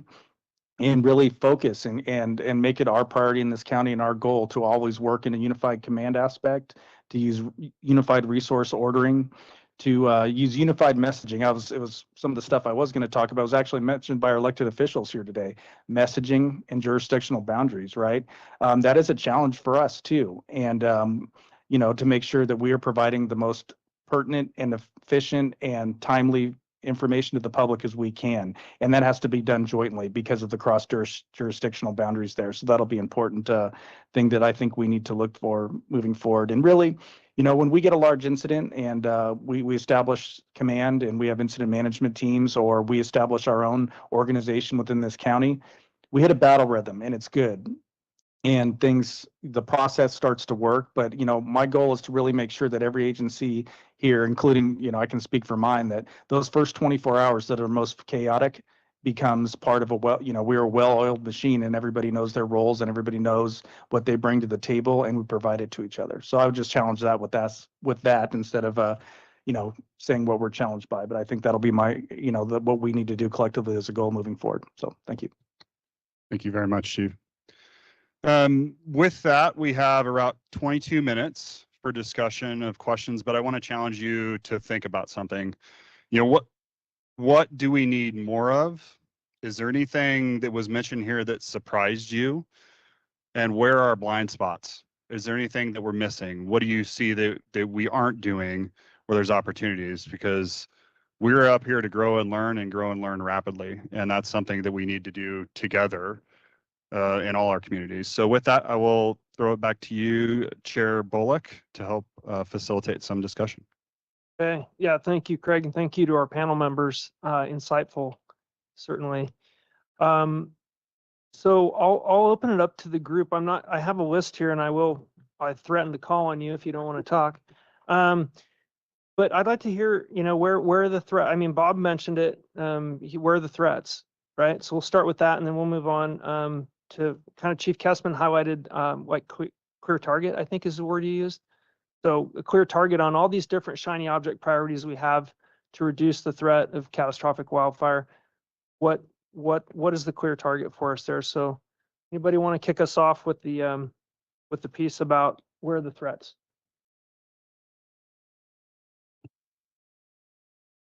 Not necessarily a threat, but definitely a deficiency. And Sean alluded to this, Sean Scales, with regard to staffing. And you had talked about interjurisdictional playing nice in the sandbox. But I think there's kind of a glaring elephant in the room that I want to address, which is that there is an urban-rural divide when it comes to state and federal policy and resource funding, not just for emergency services, but in general. And I think it's really important that to the extent that we can, to be able to communicate to our upper level policymakers that the rural people of America are really important, that we are the stewards of your water and your land and America's farmland. And so when it comes to resource allocation and making sure that we can remain competitive and that we have the resources we need, even though we don't have necessarily the giant voting block as, for example, Los Angeles, we still very much matter. I wanted to point that out. Thank you. Yeah, great point. I think we talked a little bit about connected with our state and federal delegates on that. Absolutely critical.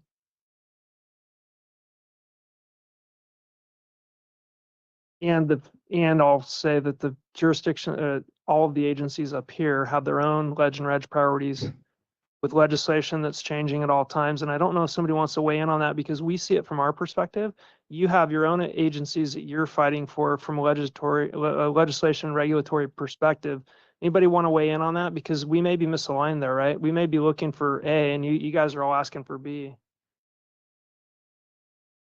So I'll invite some of the panelists, like through your associations or things that you're seeing, because we all advocate for resources, and that's not just emergency preparedness, that's housing, homelessness, and all our other priorities that we have.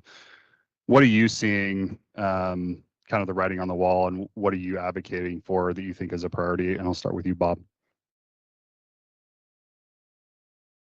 Just to kind of dovetail on what Captain Scales was talking about, I think, and I sit on the statewide emergency managers board, you know, we're looking at the same problem. We're getting unfunded mandates that are coming down that we can't comply with because the technology doesn't exist, or even if it did exist, to Hillary's point about, you know, we're a small rural area and trying to do what maybe Los Angeles can do. We have a hard time dealing with that. So I think our platform, at least from what I've seen, both at the town and at the statewide emergency managers, it's pretty well aligned with those kind of things that we're trying to. Some of that is, you know, the increased funding. We need to keep the funding stream coming. And at the same time, making sure that when somebody comes up with a rule or a law, that it actually is something we can deal with and work with. And Chief Gamelgard, I know you're very active in your Chiefs Association, and I'll extend that response to you as well. Yeah, just listening to it, you know, law enforcement is such a larger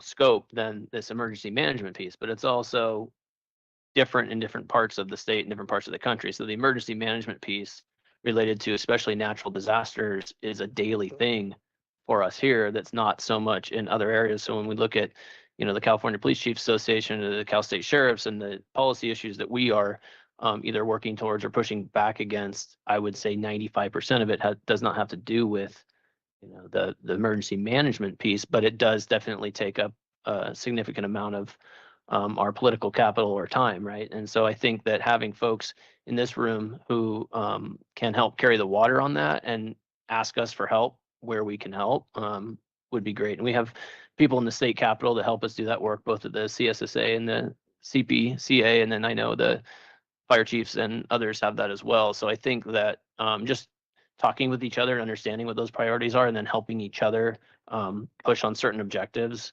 and making sure that I think about this insurance issue, and we've heard about it a lot, that there's like, we don't even know how to solve the problem. And frankly, I don't think anybody does. And the insurance agency may want to do one thing, and state legislators another, and Laura somebody at something else. And locally we're going, well, should we cut bushes or should we put up, you know, 1/8-inch screens? And then you ask for the discount and they say, we don't have that program yet. Somehow getting together and understanding where do we squeeze that balloon in order to try and get the biggest bubble out of it. So I think that this meeting is good and seeing some movement in that area, but I know that from the state association levels, all of us, if we can help align our priorities and the emergency management side, would be willing and eager to do so. Chief Robital, I'm sorry to take over here, Chair. Chief Robital, there was Councilman or Councilwoman Hodge mentioned workforce development and staffing. From a local district, from your perspective, what are some of the primary challenges for that specifically, and what are you working on to try to enhance that? Well, yeah, that's a good question, and it's something as a director or leader of our organization, we're always trying to look at how can we lower our overhead, not only as an organization, but for our new employees coming in. Some of the ideas that we have pursued, and some things that we have a number of fire stations that are unstaffed. We have approached maybe some brainstorming sessions with the community college. Is there some ways that we can maybe transform some of these spaces to house them while they're going through a fire academy? Is there a way that we can use some of our properties that's not used for maybe for employee housing or workforce housing, for fuel reductions? You know, I think Supervisor Bullock had a resiliency workshop up in Truckee, and one of the things that came out of that is, you know, how we can maybe provide housing for people doing fuel crew work, so we can lower the production cost per acre. We did partner with AmeriCorps. They housed in our station 82 for a period of 3 months, and they deployed out of that, and that was able to, carry on some production. So I think just pulling our resources, having conversation, get a little innovative, and thinking what we can do to kind of lower those costs with the properties we have. The way I look at our properties and our facilities, these fire stations do not belong to us. These fire engines do not belong to us. It's the community, then how we can maximize their usage to the benefit of the community. And Chief Hudson, I'll tip that to you as well. From a state agency perspective, from workforce development, what are you seeing and what is your organization working on? Just like most of the agencies, I think just as far as workforce development right now and really recruitment and stuff like that, I don't see a desire for public safety across the across the state to, we don't have the depth, even though we're able to, of candidates like we're able to stay staffed for, even though, but I will say, as a state agency, the legislature, the assembly, and the governors continue to prioritize, fire suppression and the fuels efforts that are provided by CAL FIRE and the prevention efforts as well. So, as far as our budget's concerned, we haven't seen any cuts, but we are looking to maintain that and really working on our workforce development and recruitment. So right now, we're fortunate in that aspect, but it is recognized at a state government level that the threats that are out there that remain for the communities based around wildfire. So, thank you. Sean Grayson, pick on you a little bit here. Is your Fire Safety Advisory Committee is doing great things, I think, in Nevada City, but I'm sure there's additional resources and challenges that you're facing there. And I invite some of your council members that sit on that committee to speak as well. What are some areas that you are seeing the greatest need for what you're doing strategic planning and mitigation wise? So I'll be brief, but we went through a community-driven strategic planning process not shortly after I landed back home in Nevada City. And while we didn't order our strategic plan by priority, the clear number one was all things fire, specifically making Nevada City safer from wildfire.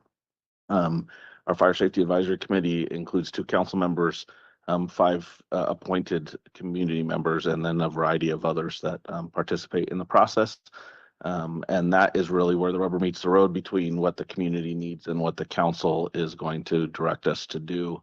There's a lot of work that has been done over the last couple of years there, and now it's really going to be put into play. So I'll hand it to Vice Mayor Peterson, who is one of the members of our Fire Safety Advisory Committee, to really speak about where that's going. It is a community-driven process, although it is staffed by 2 council members, Councilmember Cece and I. But it is where the community and the FireWise committees have come together to articulate the needs in the community for a lot of prevention work, but also response. And we listen a lot to the community about what they're seeing and what they're hearing.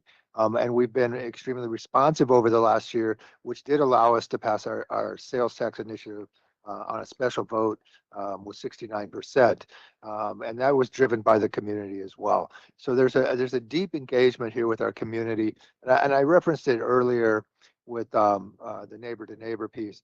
But, in terms of community and which most all of our communities have suffered greatly since COVID in a political environment that fosters division over collaboration and working together.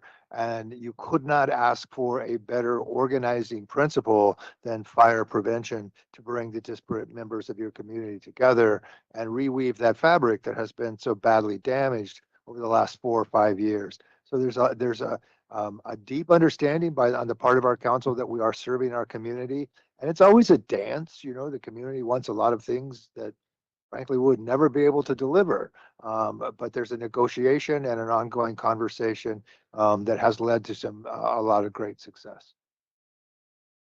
Thank you.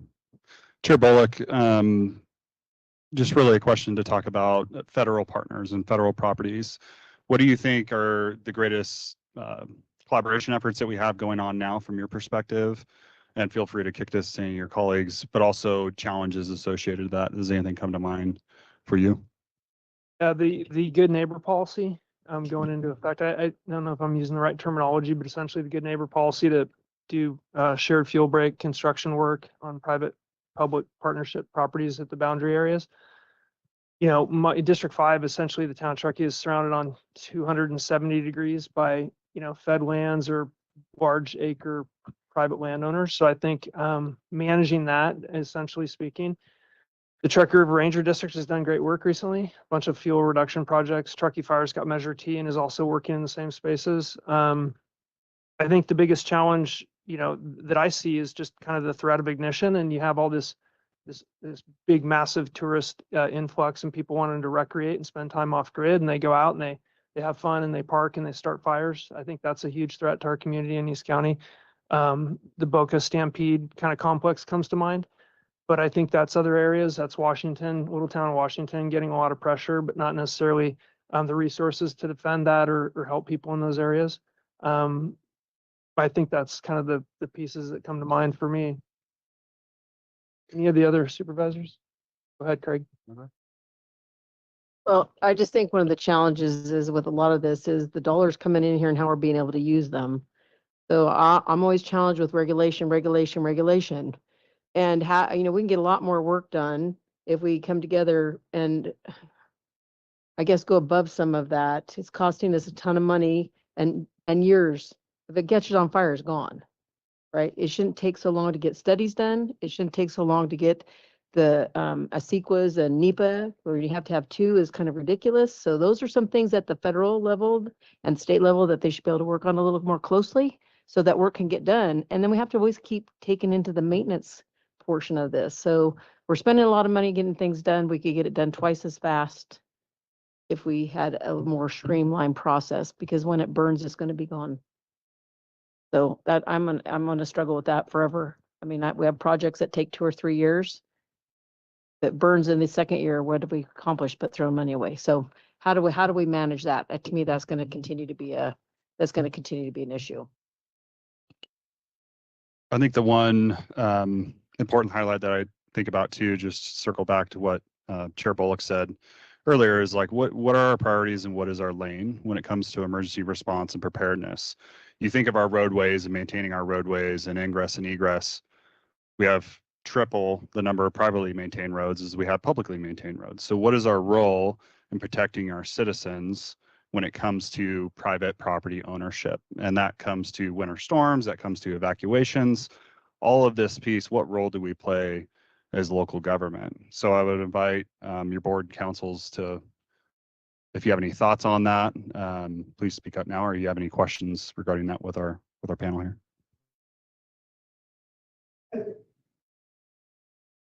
Anybody, Supervisor Hall's queued up, and then also we'll go to Truckee to make sure we get onto the online folks. Go ahead, Supervisor Hall. Yeah, I think I would be remiss if I didn't throw out the issue of evacuation as a challenge in terms of what roles everyone plays, and exactly what you raised at the private roads. I mean, in my district, you've heard from me a million times. But it's what are the roles, to me, are still a little unclear. The sheriff's office has this huge role with evacuation planning. Police departments, I'm assuming, the same. But clearing the roads and the fact that they're private and people don't have the money and they can't collaborate, or there's one landowner who isn't cooperating and everyone's coming to us. Maybe they're coming to you too, asking us to fix that. And it isn't our role to fix that. We don't have the funds or the facilities or the resources to fix all that, but we're going to have to find, we can't just say that. We're going to have to find a way to work with those private roads and those blocked egresses, because I think the next disaster that involves evacuation, that's going to be a piece of it, is that people didn't have a secondary egress or couldn't use it. So I would just throw that out as a challenge for what do we do differently and better on all of that. I think, can we go to Councilmember Klövstad and Henderson and Truckee? Any thoughts for us? I think the one thing that I would add to this, I know in some of our practice emergency scenarios, we've also included CHP. One of our biggest risk factors here is I-80, and it goes not just through Truckee, but a good portion of Nevada County as well, and Placer County. And we have seen some recent minor emergency chemical spills, it's of course has the potential to have a much bigger impact that would not just impact Truckee, but then impact our surrounding areas as traffic through Truckee would be inhibited. But additionally, through Truckee, we have the railroad and we have a massive gas line. And while we're talking about, snowmageddons and wildfires and all that sort of stuff, these are also risks that we contend with here. And I know Bob and our emergency operations team think about that a lot. And I just want to bring that to this forum as well, because that is within Placer County, like all those things. That's a great point. And I think we've had some recent, just as recent as 3 days ago, right? We had a tanker flip over on 20 and I got the text on my phone. So, oh, we got one for the 6-month period or something, because we get them, it seems like a lot. And the fuel line that goes, Kinder Morgan, fuel that goes and the railroad. And I think Chief McKechnie and I have had several conversations about what it takes to respond to situations like that, and getting other teams in and how it's funded and how we work together. So definitely a weak spot. If there was to be something catastrophic or larger than a single tanker, it would definitely tax our entire system of resources. Well, and I think it's also just a complicating factor because, as I understand it, some of those anyway we wouldn't be able to respond to. We would have to wait for the state to come, and that's a whole other level of risk and anxiety that I think about. Yeah, we rely on all kinds of hazmat teams from different areas. Oops, sorry. Thank you. Yeah, we rely on teams from out of the county, and we've had a lot of conversations about building or continuing to maintain the hazmat response at Truckee Fire. And I know Truckee Fire has their own thoughts and feelings on being able to provide enough resources to do that. It's a balance with the frequency that actually occurs. Craig, I want to mention I'd like to go off script for a sec, or ask permission to go off script. I kind of collected all my notes here, and I wanted to do a straw poll, and I was going to include everybody in the room, not just our panelists, but I want to see a show of hands.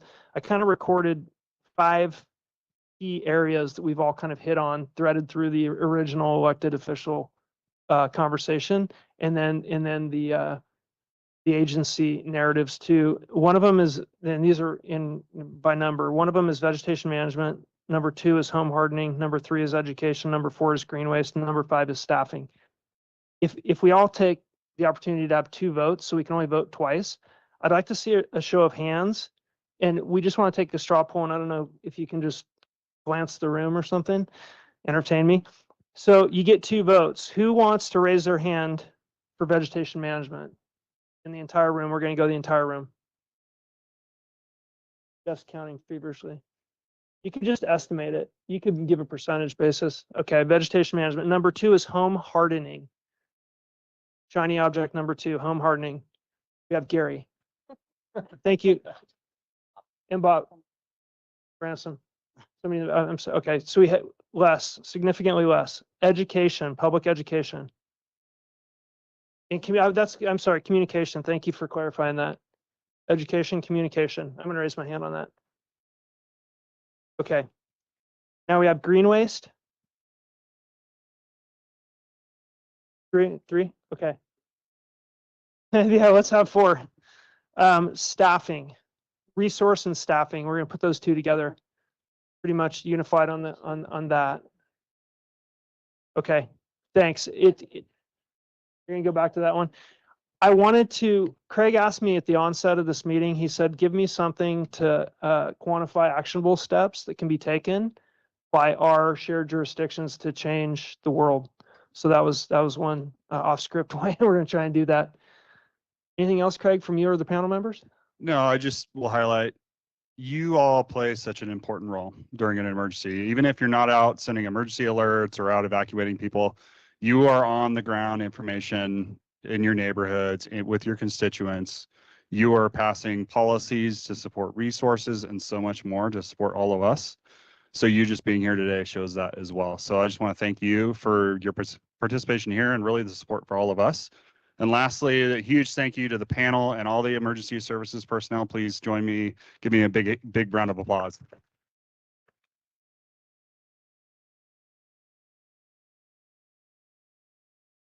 Okay, we're going to take a 10-minute break. Feel free to wander around. We'll come back in exactly 10 minutes. Thanks.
finding their seats. This is our 1-hour panel discussion. You know, this is going to be really pretty touching for us. I know Butte County and the community of Paradise have suffered great losses, and we want to honor all the lives and property that were lost in those conflicts. Personal family members and others. So it's just really touching that you're here to share those stories with us and understand how we can prevent that from happening. I'm going to turn this over to Chief Estes, our NYP Fire Chief, and let him talk about it. The one piece, if you've ever heard Chief Estes' narrative on the river fire and what happened there, it's just a really pretty amazing story. And I'd like to kind of share in that journey at some other time, but I just wanted to mention that it was one of these pieces that has really connected me when I first got on the job to fire service, and how critical it is to protect a community, and how those decisions in those moments kind of affect everybody for the rest of time. So with that, I'm going to turn it over to Chief Estes and look forward to hearing from our panel members. Okay, thank you, Chair Bullock. I really appreciate it. Are we good here? Okay. Well, good afternoon, everyone, and thank you very, very much. My name is Brian Estes. I'm the CAL FIRE Unit Chief and the Fire Chief for the Placer County Fire Department. And I just want to start out really quickly by talking about, you know, why I'm here today, and I'm really speaking as a moderator, you know, bringing in some guests and some folks who will lend hopefully a perspective from a county that is not Nevada County but has similarities. You know, I have a connection to Paradise as well, being born and raised there as well, and you know, having being a multi-generational family in that community, seeing the impacts to, you know, both the public up there and to the emergency services community in Paradise, you know, stays with me to this day after 34 years in the fire service. I will tell you that, you know, as I heard, you know, echoed from Sean and many folks before, you know, we do have a really special relationship in Nevada County between law enforcement, between our agency, between, you know, the strong partnership with my partners, with the special districts, with the cities. And you know, to the point that was made earlier, yeah, we can operate at the back of a command, you know, console or the back of a tailgate, but it's not easy. It's not easy to build relationships, you know, on the hood of the pickup when you are in a state of turmoil. It's much easier to build those relationships and that trust, you know, before that incident happens. And that's where I really give the credit to our partners with law enforcement, our local government fire agencies and the state, and our federal partners for having that trust and building that collaboration prior to the emergency. The thing I think, and I'm going to try to bring things a little bit higher in altitude with our guests here today. But in the fire service, you know, jurisdiction is a big thing. And you know, yes, we all get along. Yes, we all wear somewhat the same uniforms. But the public demands that the response is unilateral and that the response does not care about boundaries or jurisdictions. But the bottom line, just as all of you and leaders in civic government, whether it be cities or counties or special districts, you are responsible to your constituents for the fiscal and statutory and jurisdictional impacts of the borders that you oversee. And the fire service is no different. My partners with local government have mandated fiscal and statutory responsibilities, as does my agency, as do the federal agencies, as do our law enforcement partners. We can't ignore that in the face of an emergency. The best way to mitigate that is to build the trust and collaboration prior to the emergency so that those don't become stumbling blocks or walls that we can't get through. And I have seen it. I have seen emergencies go south and become very ineffective and very inefficient because of the lack of relationships and the battle over jurisdictional authority. I will not let that happen in Nevada County. I will not let that happen in Placer County. We are too good for that. And the face of emergencies in our near future is a reality, and they're unforgiving. So I speak for the emergency services community that we will do our best to never let that happen. So I want to make some couple quick introductions and then get on to some discussion with our guests. Butte County, unfortunately, as I said, has had a really tough road over the past 5 to 10 years. But growing up in that county, they are not strangers to wildland fire or disasters. A fire history map of the Feather River Canyon is pretty much solid red. You can't even define the amount of years and layers of fires that have occurred in the West Branch of the Feather, on the Highway 70 corridor, or in areas that both of our elected officials have experienced in their responsibilities. And I will also say that Butte County, and specifically the town of Paradise, historically was one of the most prepared areas for wildland fire preparation and evacuations. And they made historic movements toward evacuation planning almost 30 years ago. The events of the Camp Fire, I believe could have been much, much worse had there not been proactive planning between the town, the county, and the emergency services. So without further ado, I appreciate all of you coming today, and I want to make some quick introductions. First of all, we have Mr. Steve Crowder. Steve is a council member and past mayor of the town of Paradise. He was first elected to serve on the town council on November 6th of 2018. Steve has been a Paradise resident since 2013, a business owner, and serves the community through participation in fraternal and service organizations such as the Paradise Moose Lodge, Rotary Club, and the Paradise Parade of Flags. Steve served the town of Paradise during the 2018 Camp Fire, the most devastating wildland urban interface fire in California's recorded history. Next to Steve is Bill Conley. Bill Conley is a Butte County Board of Supervisor overseeing District 1. Supervisor Conley's been an elected official in Butte County for over 19 years. He's a local business owner for over 35 years and is passionate about local control and the issues that affect not only his district, but all of the citizens in Butte County.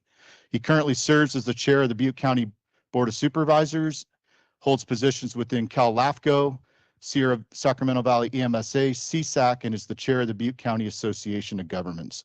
Supervisor Conley's district was heavily impacted by the 2017 Oroville Dam failure, as well as the 2020 North Complex originating on the Plumas National Forest, devastating communities within eastern Butte County. And lastly is my partner and good friend, Garrett Scholen. Garrett is the unit chief for the Butte unit and the fire chief for the Butte County Fire Department. And he serves one of the cooperative agreements between state and local government that dates back to 1931, one of the oldest in the state.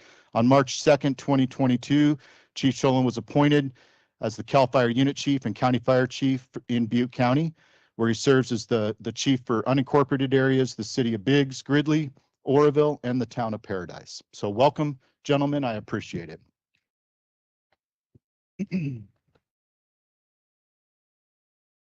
I have a number of questions here, but as the first panel went, we'll start out and hopefully spurn some discussion and then turn it back over to the chair if the electeds have any. Craig, you did a great job. I won't be nearly as eloquent or good looking as you. With a fire chief, there's a 50-50 chance I'll knock something over, so I apologize in advance, Lisa, if I knock over your camera there. So first of all, I'm just going to start it out, and I'll start it out with Mr. Crowder. What do you consider as an elected in a municipality to be your primary responsibility both during and after an emergency event, and how can you relate that to the Camp Fire? Of an elected official is to make policy decisions such as ratifying an emergency declaration, passing urgency ordinances, and directing their staff to take any action necessary to protect life and property. Secondary, our role is to disseminate vetted information to the public and be the face of the organization to to provide a trusted source of information. This has not necessarily changed over time.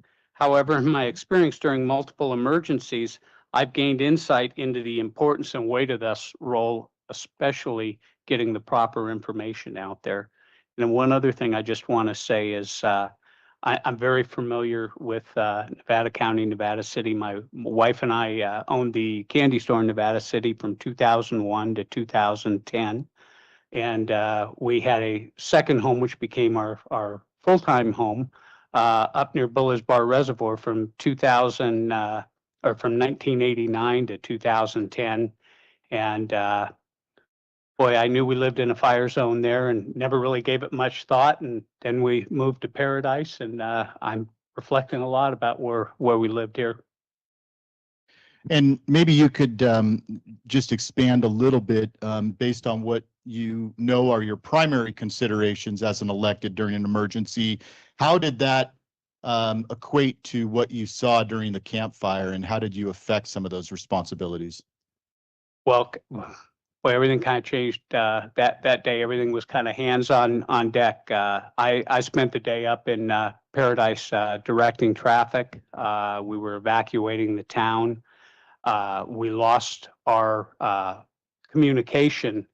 Our police radios were kind of antiquated. We weren't on with the county or any of the neighboring towns. So we lost all our police communications, our town radios. That happened fairly early on. So probably until maybe 9:30 in the morning, we had some communication of what was happening throughout town and where various people were. And probably by 10 o'clock, we had none of that. We had a little snafu at the bottom of Skyway where some miscommunication came. CHP was stopping traffic coming down the hill to let Bruce Road cross. That was fairly quickly rectified, but it really backed up traffic trying to leave town. Our town was built to evacuate by zones. We had 14 zones. We practiced it. It was good, but we never realized that we might have to evacuate the whole town at once. And then Magalia, which is a county, a part of the county above us, came down too. So we had 50,000 people trying to go down Skyway. We lost evacuation routes due to utility poles being across them. So it was quite the day. Yeah, I mean, I know there's probably 8 hours of stories or more that could come out of that morning and that afternoon in what took place. So I appreciate that. Supervisor Conley, maybe you could share, add on to that a little bit, or from some of the more specific examples within your district, some investments that you've made or that the county's made in emergency preparedness, maybe post-camp, post-North Complex, that have had the most positive impact on the communities and how they have improved the overall resiliency. Well, first off, I'd like to state for the record that I had 5 fires start or burn in my district in 7 years. Camp Fire was one, and the Northern Complex was the most devastating within my district. First thing we do is we need to educate the public continuously. You may have evacuation zones, but if they don't know what zone they're in, it doesn't help them. Over time, what we've learned to do is have redundancy in our evacuation notification. Anybody in the rural area of Butte County can receive a little FM radio, battery powered. We also have in some communities, like Berry Creek, they have a siren and a small FM radio station. We like to keep those up. And then, of course, you have to educate people to help each other, because when an emergency comes, you need to get to your neighbors, and generally neighbor on neighbor knows who needs the most help. Then we also have any disabled people are on a list in our county, And we go to, if we don't hear from them in one way or another through the sheriff's department or the fire department, there'll be somebody go knock on their door and see how they're doing. I'd like to talk a little bit what I did after the emergency when we had to house people. You don't think about this, but then you reach out to all the different groups. I did religious groups and others, the Buddhists, the Sikh, Christians, the Jewish community, whoever could bring food, clothing, help, that was very important after the evacuations of the larger fires, that you as an elected can reach out and get help that you don't think of, I mean, there's gaps and you have to fill those gaps. I think overall, how do we improve our overall resilience? Is fire safe councils are definitely having growing pains in our area, but to teach people that they have to clear around their property. We also, as a board, made a pretty radical decision. I'm pretty conservative, that if your neighbor's property threatens you and they don't allow you to get within 100 foot of clearance from your property, we'll step in and help you get that done. Aging demographics is another problem with resiliency, because I have people come up and retire at 60, feels over at 70. Now I got an 80-year-old. There's no way she can clear the land. Many of these were mobile homes. So part of that resiliency is I shortened up the date you can move a mobile home into Butte County to 10 years. Got board support because, you get old, you can't clear around it and it's a fire trap. So these are things you have to do as government. You may not like to do, but I think you have to. We lost in that fire 16 lives and over 2,000 homes. That's enough of that. I can talk all day, right? Yeah, I think it's really important, when you talk about, some of the disadvantaged communities or the underrepresented communities around a region. So maybe I'll expand that question to Mr. Crowder and back to you, Supervisor Conley, is just, are there any specific policies or strategies that either the town of Paradise or the county has put in place specifically geared toward either low-income individuals, renters, seniors, and people with disabilities? Is there any thought, maybe even specifically in the town of Paradise, how you're dealing with that, Steve? Well, we don't have any set policy in place for that. Our demographics have changed. We were primarily a retirement community pre-fire. Now we're seeing a younger families move in, and so we're changing. One of my biggest concerns is we do still have elderly people there that need help. We're also trying to get. We had a lot of dead end streets, and our biggest loss of life came on one of those dead end streets. We lost 86 people, and it was access. Well, part of it was access getting out. Part of it was people not necessarily wanting to leave.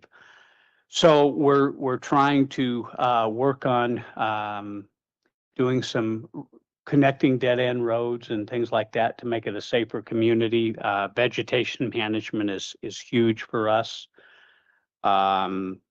We put in emergency sirens, which was the number one ask that we had. They're almost finished up and ready to go. So that's kind of what we're doing right now. That's an interesting statement, and maybe I'll just comment a little bit from the fire service perspective. And Chief Sholin, feel free to add into this, but having grown up in Paradise, one of the common narratives I heard out of Paradise was one way in and one way out. And frankly, that's just not a true statement. It was embellished, but in the 1980s, through a FEMA grant, the town of Paradise paved from the end of the Skyway in a town called Inskip, which is for the most part, the end of the road of the Skyway, there was a dirt road that went from Inskip, and I don't know how many miles to Butte Meadows, Garrett? What would you say? 15? About 15 miles into the small community of Butte Meadows, which then takes you down to Highway 32 and gives you a clear path either back into Chico or up into Chester, very much separated from the town of Paradise. On the lower end of Paradise, you really have three routes of travel. You have Pence Road, you have Clark Road, and you have the Skyway, all of which are substantial, thoroughways. I think to the point that was made here, and we've talked a lot about this in Nevada County, the importance of, government work and funding being focused on access and egress.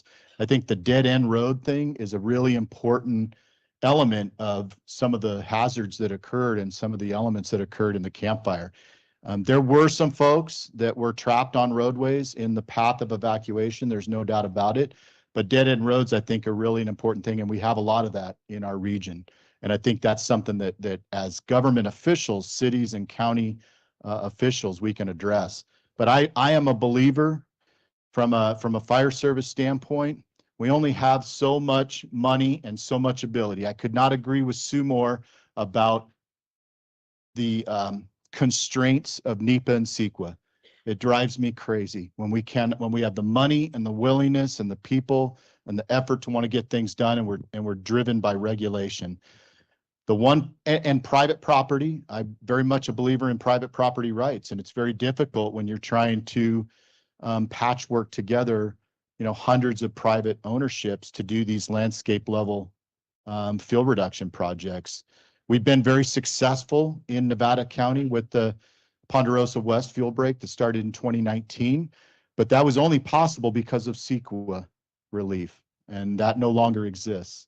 But the one thing that continues to be a success in Nevada County is concentrating on access and egress and the county-owned easements. And so I applaud Allison and your staff for that. You are putting your effort and your money in the right place. So I just wanted to put that little pitch in for the effort out in Nevada County.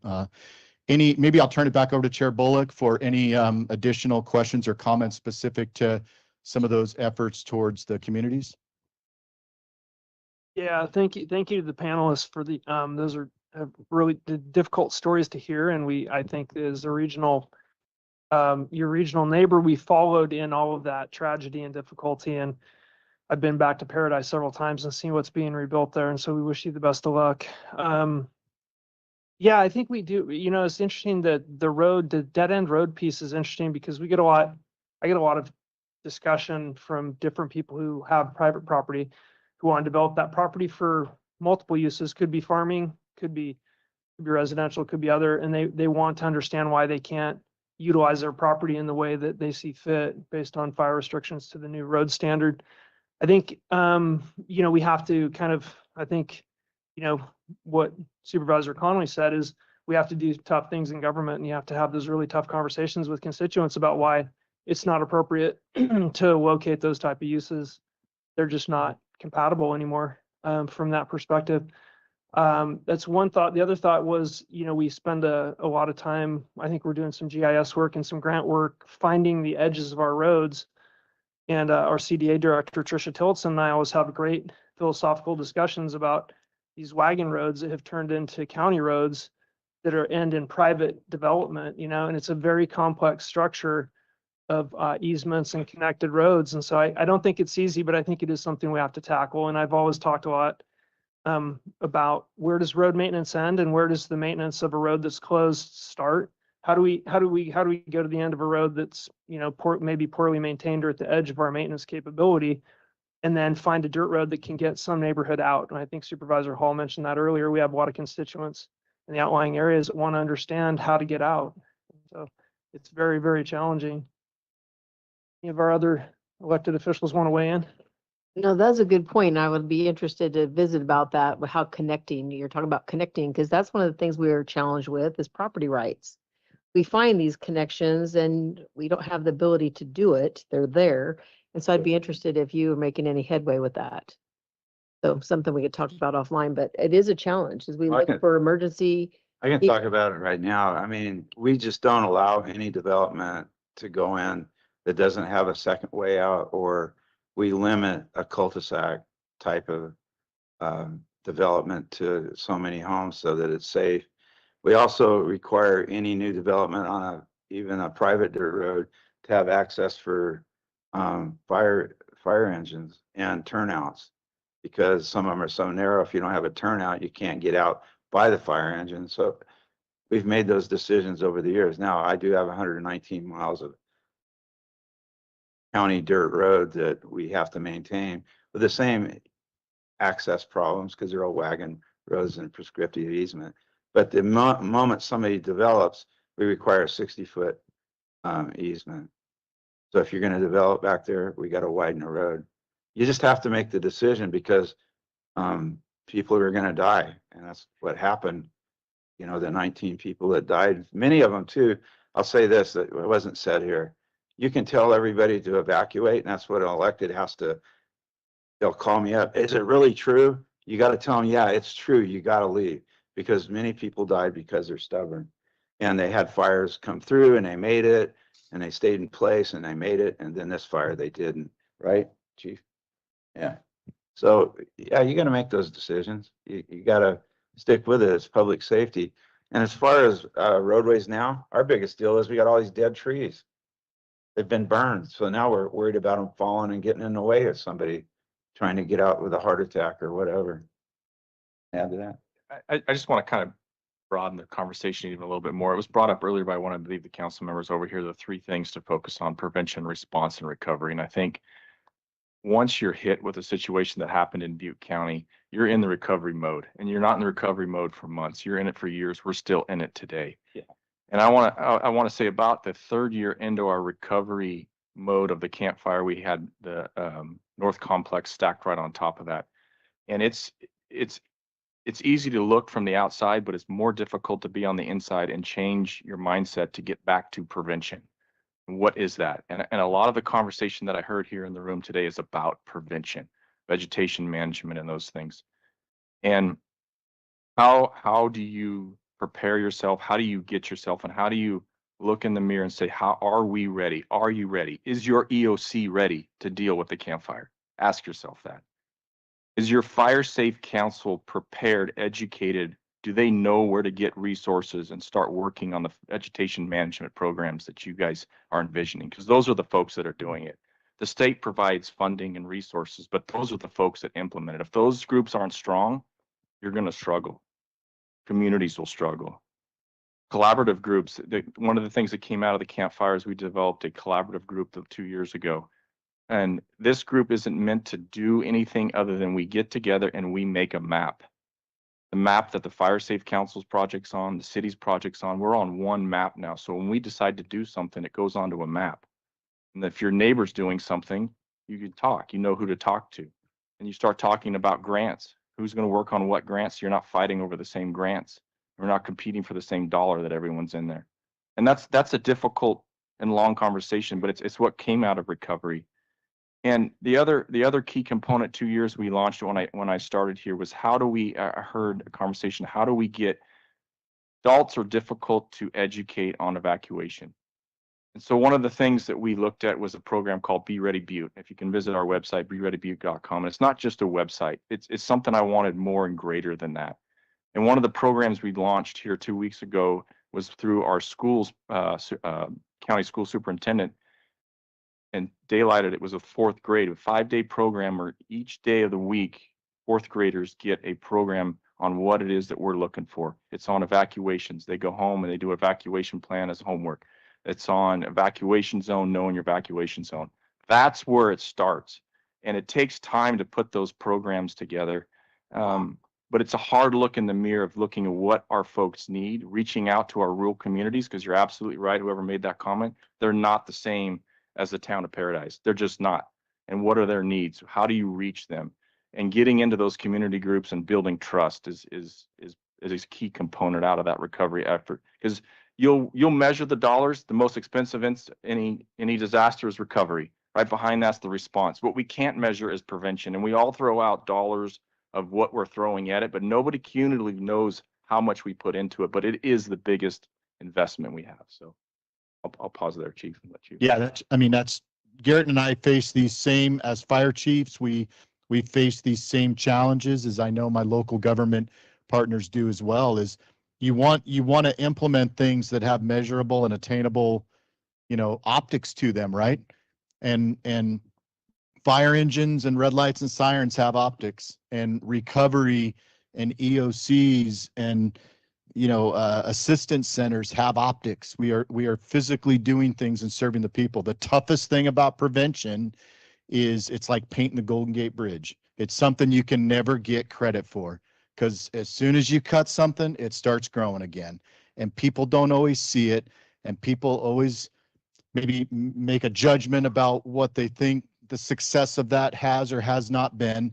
It's just a tougher selling point, but it's incredibly important. And to Garrett's point, it's really a cultural change in California. CAL FIRE as a state agency is we're not really that good at like the kind of large scale prescribed fire and stuff that the Forest Service does, because we don't manage public land, and so we're trying to work through all these complications of private property and working with counties on roadways, and it's very challenging. It takes a lot of collaboration and staff work, but Garrett, great point, and I think you've lived it. I want to add 3 words that I think as elected officials you will deal with after a disaster like that we're still dealing with today. And you two can jump on this: weeds, trees, and RVs. Interesting. Yeah, I had a quick question. I think Supervisor Swarthout had a comment for us. So actually, I have a comment and I have a question for Chief Estes. So I had the opportunity in 2019, the League of Cities had a meeting up in Paradise, and I was there. We had the opportunity to tour around, 6 months after the fire, and it was fascinating to see the pattern. But the thing that really stuck out to me the most was how many cul-de-sacs you had in the community. So I think that is a great planning lesson for any of us, for our planning commissioners, because they're the ones who usually have to say, no cul-de-sacs, you need two ways in and out, which obviously is very important in that situation. But my question for the chief is, so last summer, I had the opportunity to meet with your staff, and when the governor was up at the CAL FIRE base, the air attack base in Grass Valley, and they talked a tremendous amount about all the technology that has come on board since the Camp Fire, I think is what started a lot of it.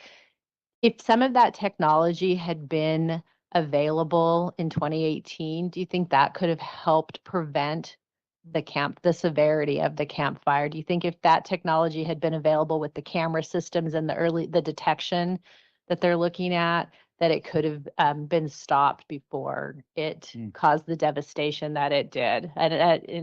Yeah, no, it's an interesting question. I hate to put my partner on the spot, but our camera system across the state is very, very robust. I don't really know if it would have had a direct impact on specifically the Camp Fire. Can you reference that at all, Garrett or Supervisor? Yeah, I'll answer that.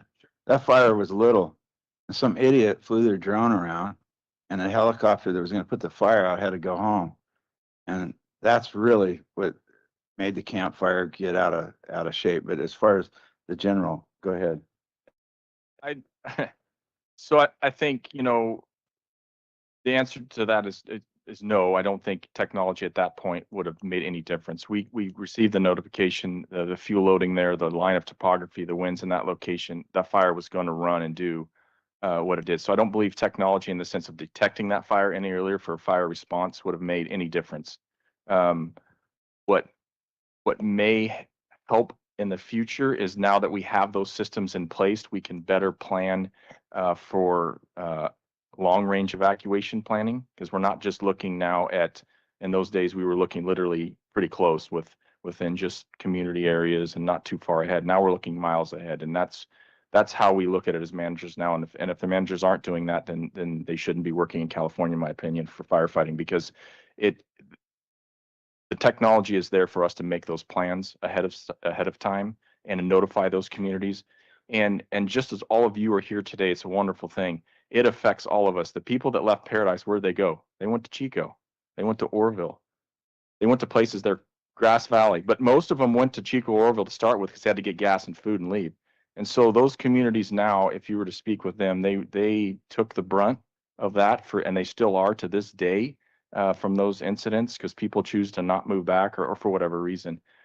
So technology, to answer your point, has a very big role in what we do today. And our camera system today can detect fires, but in that particular fire and instance, no, it did not make a difference on the initial response. It would not have.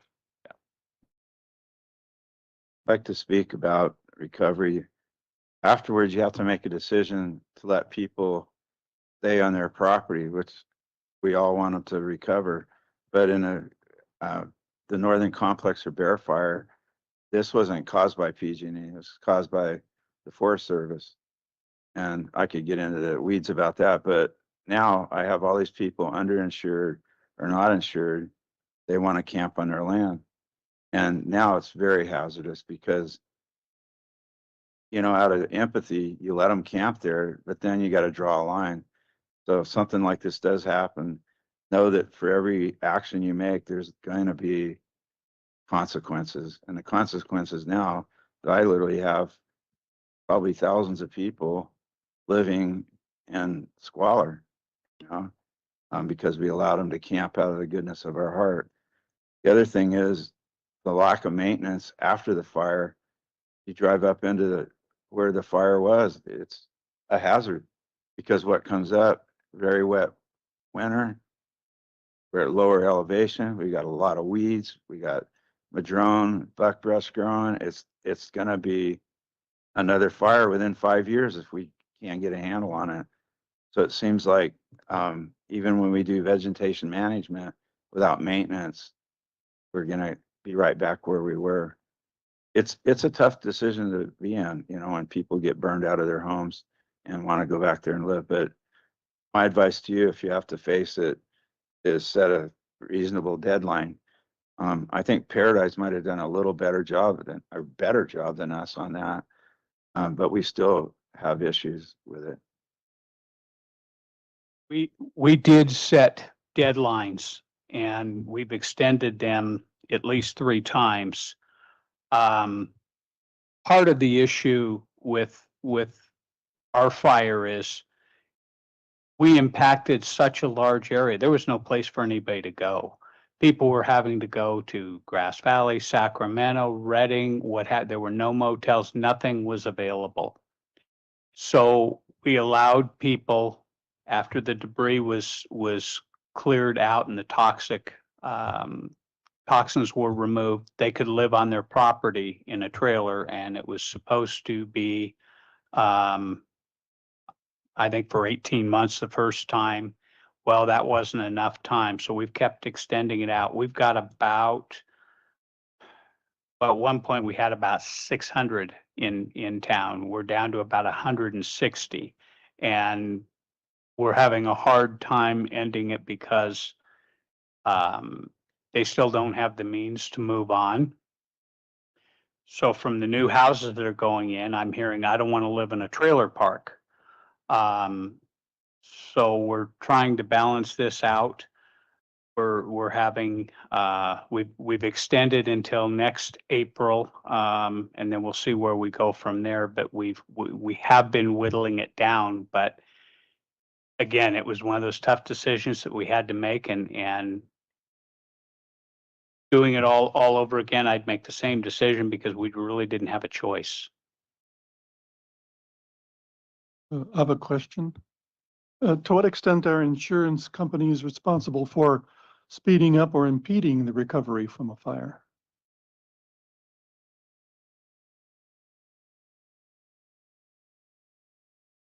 The insurance companies, some were very good. Others were not. The ones for my home, it was fantastic.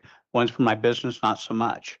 What we're hearing from the campfire is people were underinsured. Our building costs in Paradise, you could have, if the fire hadn't happened, excuse me, we were 150 a square foot. We went overnight from 150 to 250 and kept going up.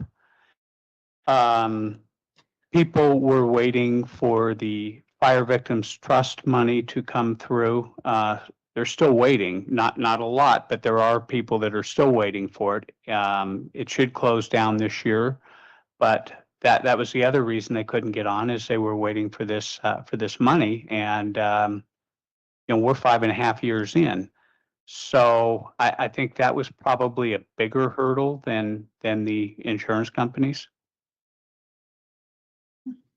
There was deep pockets with PG&E on the Northern Complex. It was just a matter of how much insurance you had and what it said. And again, if you go through this, remember the cleanup. Some of policies cover cleanup and some don't. We had to clean everybody up. So then there's negotiation on what part of your policy was used for the cleanup. Basically, we're told if you use the cleanup money to rebuild, we wouldn't go beyond there, but that's due to an audit.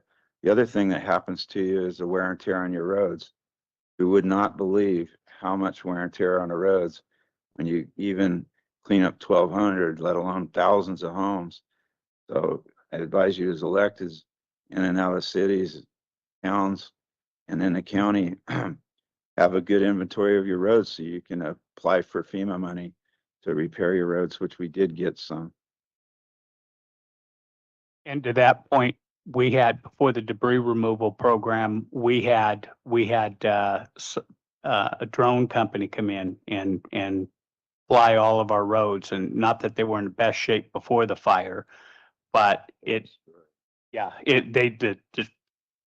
destroyed the roads after. So we got about $80 million for our roads. And we've got 100 miles of public roads and 100 miles of private roads. FEMA would not cover a single private road. So that's all on the property owners. And our private roads truly aren't really private because they're used, the through roads, for police, garbage, water, utilities, anybody can go down them. And we did get a tree removal program covered by FEMA because we proved to them that they really weren't private roads, but we couldn't do it for the paving. So that's where we were at.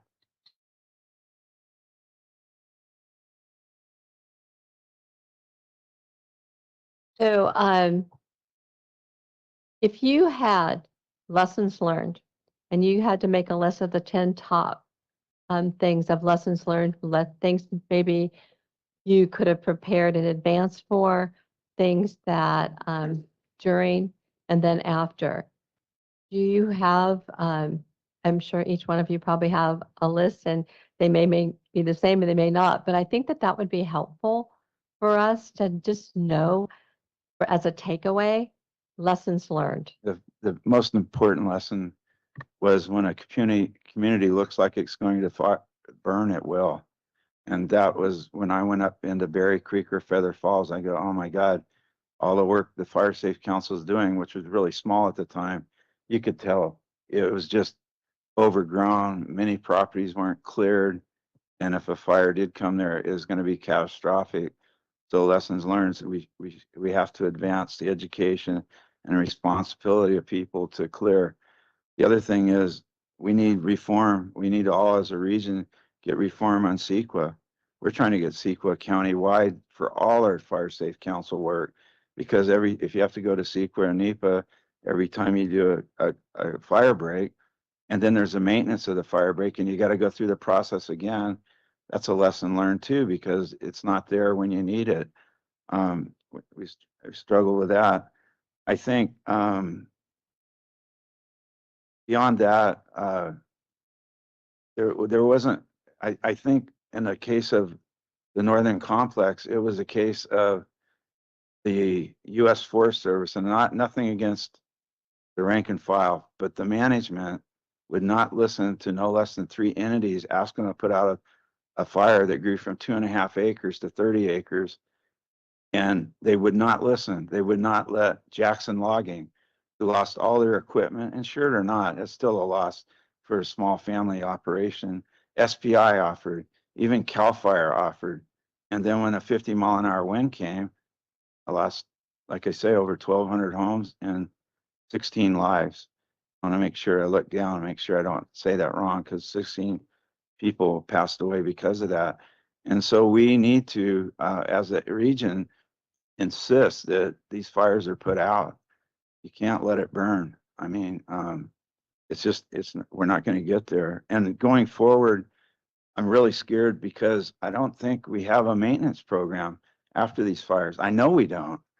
And it's just, I'm looking at it, I've been in office 20 years, been through all these fires. I see another one coming.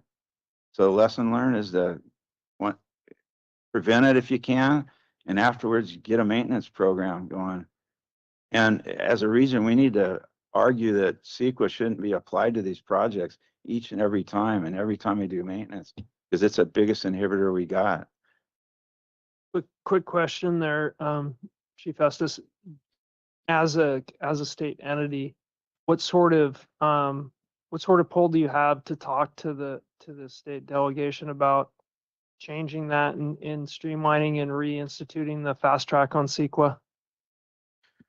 Well, I would say, frankly, that CAL FIRE is probably the biggest, squeaky wheel in the governor's administration about the relief of CEQA, probably followed closely by Caltrans, to the point about, I believe, I can't remember who was making it about the Caltrans right-of-ways, and I think it was one of our, maybe Anna or something in Truckee, but, she's spot on. I mean, I think Caltrans, the work that Truckee Fire is doing with Forest Service and Caltrans on 89, we have the exact same goals on Interstate 80 as it comes through Nevada County. There are sections of Interstate 80 that have upwards of an 800-foot easement, Caltrans easement, from the center line on both sides. To clear 1,600 feet and then work with the sheriff's office and CHP on contraflow, you're going to get a lot of people out in a big hurry. But when we can't do that work because of CEQA or NEPA, it's a challenge. So, yes, it is one of our number one priorities as a state agency to work through, and to try to hit that head on, Chair. It has become, I would say, fairly frustrating. So we're tackling it through more emergency relief. Looking to the supervisor's point, taking it and looking at like a countywide project, or taking all of our VMPs for an entire fiscal year and putting them under one CEQA instead of trying to do them individually. And we are seeing some level of success. We work closely with our federal partners to try to encourage them to give us that same, relief on the NEPA side, because CEQA and NEPA border each other a lot. So that collaboration has to happen as well. But yeah, it's a big challenge in California. Yeah, on the NEPA side, we had, excuse me, Congressman Kiley, and I think Matt Jedra's here in the room, and L.A. Alano out on the Tahoe and walked around and really made a pretty clear case that if we could get some relief there, we could do additional work at the federal level. So it's definitely a conversation on both the state and federal levels in our region. Yeah, I mean, frankly, the money is there. I mean, state and local entities, grant funding has provided tens of millions of dollars. The resources are available. The regulations are the inhibitor. Member Klostad, Councilmember Klostad or Henderson? Yes. Yeah, I want to come full circle on that and say, not only do we need that relief from NEPA and CEQA for the removal of that, but then we also have a large volume of product that we need to deal with. And what we're finding up here is, it's great. We've established areas that we can clear. We've got funding to do it. Our challenge is, what do we do with it once we've cleared it? At this point, our only options end up being controlled burn, which is not ideal. We can't accomplish everything we need to accomplish, especially when you're talking about 800 feet on either side and on Caltrans with burn piles. So we need a full cycle system to be able to deal with that naturally self-regenerating fuel and resource. whether that's biomass or some sort of product or whatever it is. That's becoming our real challenge, is the financial feasibility of, once you've extracted it, what do you do with it? And I think we need some permitting relief from that too, because also what we're finding with permitting things like a biomass facility, it's really challenging, and a lot of inhibitors in the state of California. Speaking for Butte County, we would support relief for biomass plants and or subsidy, because right now you can't generate at a way to make a profit. So we have to work together to try to, wouldn't it be better to subsidize some electricity from a clean biomass plant rather than breathe bad smoke and burn people out of their houses? I mean, I'm here with you. I think most of the North State would like to have that happen, but as we know, we're such a minimum part of the population, and our representation is stretched over counties, and south to Tehachapi, there's several in a county. So I'm there with you, but I don't know how exactly to get it done. We'd have to have a compelling argument. Better to cleanly burn than to dirty burn, I think. Legislative platform partnerships, I think, is our path forward. I want to go back for just a sec. Was there any other comments from the electeds? Okay, I wanted to just go back. Yeah, go ahead, Supervisor. I'd like to thank everyone for being here. Thank you for welcoming me here. All my comments are my own, not the entire board's. I'm pretty opinionated. So anytime, you want to come talk to me, I'm available. Somebody asked me, how did you get elected so many times? I said, love everybody, treat them right unless they're crazy, and help them unless they're crazy. That's it. All right, that's what I had to say. Thank you. Time for me to knock the camera over, Lisa. Is that right? Okay. Yeah. I wanted to go back to the recovery discussion for just a second, and maybe for both the supervisor and the council member, how do you feel like the relationships with FEMA were prior to the Camp Fire and the North Complex and the Oroville Dam incident? Because I don't want to miss that episode. And Garrett, feel free to jump in from the fire department side, but is there something you would do different now that maybe could relate to Nevada County and reaching out to FEMA, establishing relationships that maybe weren't there prior to those events? With the Camp Fire, the fire was on a Thursday. FEMA was into our EOC on Saturday. They were on scene pretty quick. We could not have accomplished the cleanup without them. They were also a typical government agency, and it didn't go as smooth as it would. We're still dealing with them with some of the tree removal program. We have a program where these trees should have been out of here 2.5 years ago, and we're still waiting.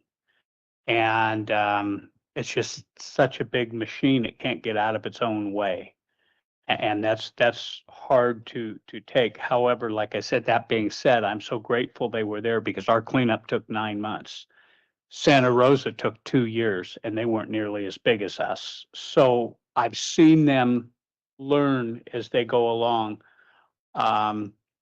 Plumas County, they took their cleanup with trees at the same time, which we didn't have that luxury. So they learned from that. So it's, you got to have a relationship with them. And they are there to help, but they're not, it's not efficient. Supervisor, anything to add? No, the people are really nice and the intent's good, but my advice to you is, have good staff that document every single thing you do, because sometimes they say you can charge something to them and you do that thinking you're going to get reimbursed, and they kind of change their mind. Be prepared to negotiate on certain things. Like we have tremendous problem in the county where said they would take down hazard trees, but that isn't limited by so many feet from a road. It's on a hill, it can come a long ways, right? So there's just areas of negotiation with them, but can't live without them. And he's right, it's unwieldy, huge bureaucracy. Chief, anything from the fire department side? Okay, I mean, I do know that, you know, we talked a little bit about the importance of offices of emergency services, EOCs, and, you know, to Craig, and I know the OEM that I work in and the locals, Bob's system in Truckee, I think that's where it starts, correct? I mean, building that, as we say, all disasters are local and it affects the local people. And so to me, I've always told my folks that conduit up to these behemoth agencies, the only way to crack that door is to start at the local level. Start with the OESs, the OEMs, and build those relationships through state OES and up to FEMA so that you're not cold calling someone, like I said, on the hood of the pickup. Fair statement from you guys? So, yeah. Okay, we're about 4 minutes left, and I'm going to turn it back over to Chair Bullock here. I think he had a couple things he wanted to say, maybe round up with the electeds, and then I'll turn it back over to you to end things. Yeah, thank you, Chief Estes. Thanks for the panel. Yeah, very well done.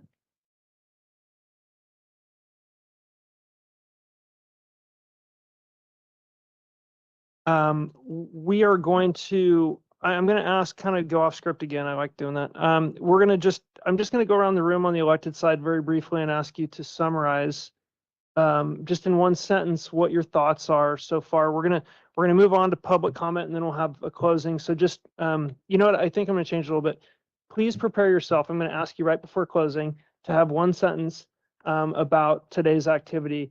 Right, and I'll call you out right before the closing piece. But for this, we're going to wrap up here. We're going to move on to public comment. As a sincere appreciation, a thank you. We have some gift baskets that were created from Nevada County for our panel speakers. So everybody on the panel gets a basket, and we just want to say thank you for taking your time to come out here and offer your insight and lessons learned. I think what I take away is prepare.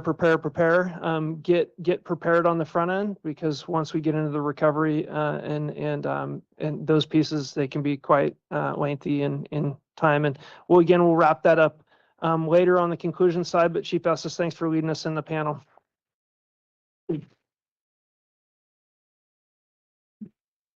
Really briefly before public comment, I'm going to turn it over to Mayor Arbuckle for a brief item for us. Okay, this is off script, but thank you for indulging me, Chair Hardy. In the interest of collaboration, communication, cooperation, building relationships, Grass Valley has an event every year called St. Piran's Day. And it's an opportunity for the cities. Traditionally, it's Nevada City Mayor and the Grass Valley Mayor, and they toss pasties for the honor and the privilege of having their name on a perpetual trophy. This year, I lost. So I am here to present to Nevada County the trophy for pasties. Nevada City.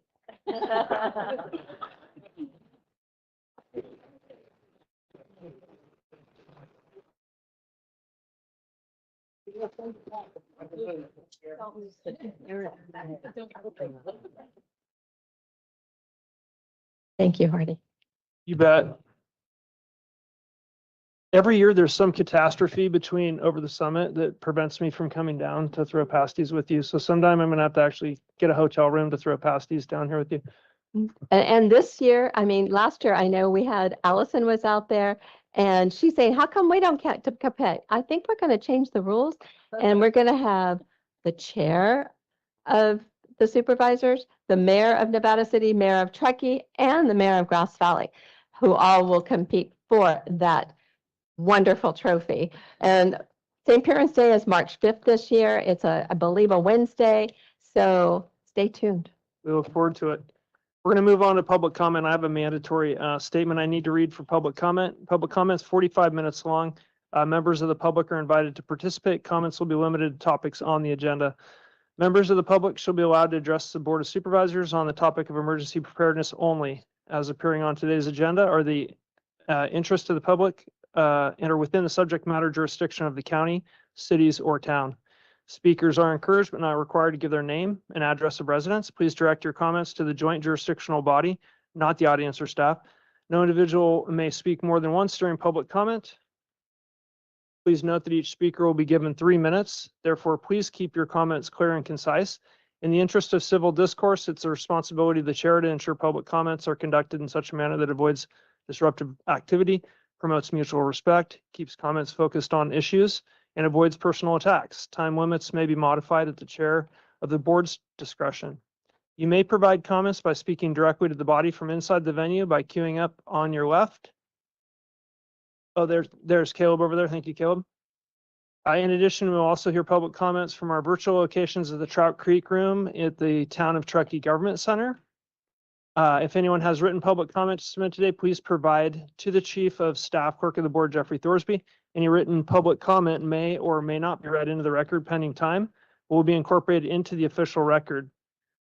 If you want to make public comments by phone, please call in at the beginning of this item so you don't miss your opportunity. I will point out that we do have a number of stakeholder community partners in the audience today: Tahoe National Forest, Connecting Points, Congressman Kiley's office, I believe Pamela Grant's here, our Firewise Coalition, many others, Yuba Watershed. We just invite you to come up and give us your thoughts and feelings on the topics of interest today.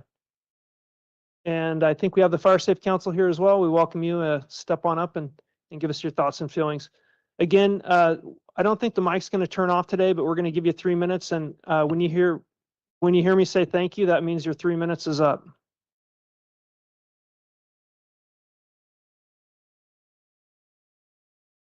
Hello, testing, testing. Hey, Charlie Price, the guy who can't park his car correctly. The evacuation zone numbers would be, if you could start from the public's point of view to make them more memorable, like an acronym, like, number, if you're number 113, how are you going to remember that? So some kind of acronym that would relate to where the person lived and then a number might be more memorable.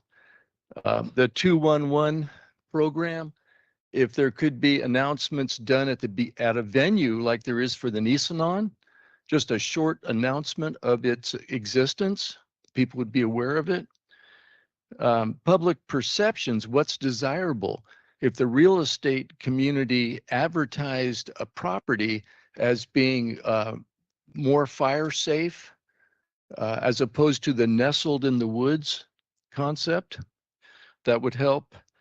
And then there's a whole ranking for insurance. If there were rings like the home itself, the neighborhood, and then the larger watershed, and how those were as far as safety goes, if that could be incorporated into the cost of fire insurance, that would give the homeowner an incentive to do the work necessary and bug his neighbors to do the work necessary.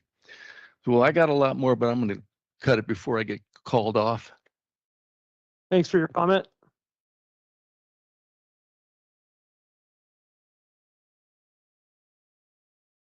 Hi, good afternoon. My name is Nora Esders. I live in Nevada City and I work at Connecting Point, best known for 211 services.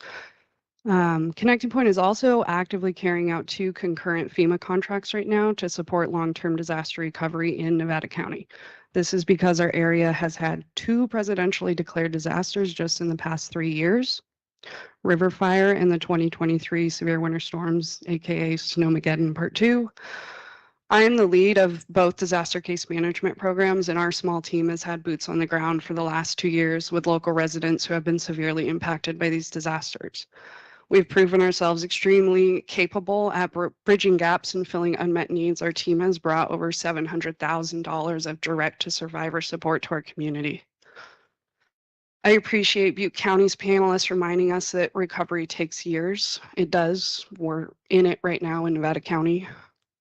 I found myself nodding along to everything they were saying about the private roads and insurance, tree removal. It's happening here. It's already here. We've had the big fire.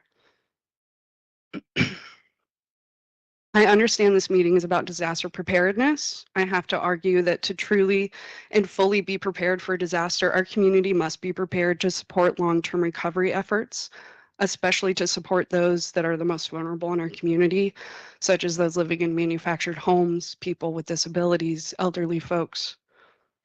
These people are all overburdened by climate risk. In our work, both with river fire and winter storm recovery, we're seeing homeowners on the verge of being homeless. This is due to storm damages, being unable to rebuild, and the insurance affordability crisis. As Craig from OES shared, he wants residents to feel safe even while disasters are occurring. Having a safety net of support through the long-term recovery process is a vital piece to creating this oasis of disaster preparedness and resiliency in our county. The question was brought up about what the government's role is regarding private property.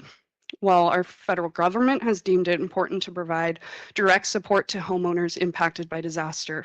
That's why I'm standing here right now, because FEMA funding allows me to provide support to Nevada County residents to return to safe, sanitary, and secure housing after a disaster. Bob Womack already said it, disasters start and end locally. Our community needs to fund and prepare for long-term recovery support now. This is often funded through a local community foundation and housed at a local community-based organization such as Connecting Point. We cannot rely on presidential declarations or scrambling for funding after a disaster has already occurred. It's not if, but when a fire or severe storm will occur. Everyone in this room already knows that. I'd love to see more conversations about recovery. Not only the 2 active recoveries that are still going on in the county right now, but how we can better provide this support in the future as soon as disaster strikes. Thank you. Nora, thank you for your comments. And thanks for your work at Connecting Points as well. Hi, good afternoon. My name's Ann Rarick, and I'm the COAD manager for the Tahoe Truckee region, also an employee of Connecting Point. So the Tahoe Truckee COAD stands for Community Organizations Active in Disaster, and we develop and enhance partnerships to create a resilient Tahoe Truckee region that's prepared to respond and recover from disasters. We do this through communication, cooperation, coordination, and collaboration with a variety of stakeholders, including nonprofit and faith-based organizations, government agencies, and the private sector. We increase capacity of community organizations by providing disaster trainings, preparedness materials, and recovery information. During a disaster response, the COAD acts as a liaison between OES and our local CBOs, many of whom will be providing direct services during a disaster, such as feeding, spiritual emotional care, and volunteers, therefore creating an efficient response, decreasing service duplication, and sharing unmet needs. During recovery, we coordinate with national, state, and local organizations to ensure resources are getting to the people who need them most. So right now we're working with Nora and her team to support survivors from the 2022-2023 winter storms. The COAD also has an access and functional needs outreach program, which we talked a lot about, communication to our community disaster preparedness. Since we recognize that populations who have a disability or limited mobility, speak a language other than English, are under resources, and or have an access and functional need, are disproportionately affected by disasters.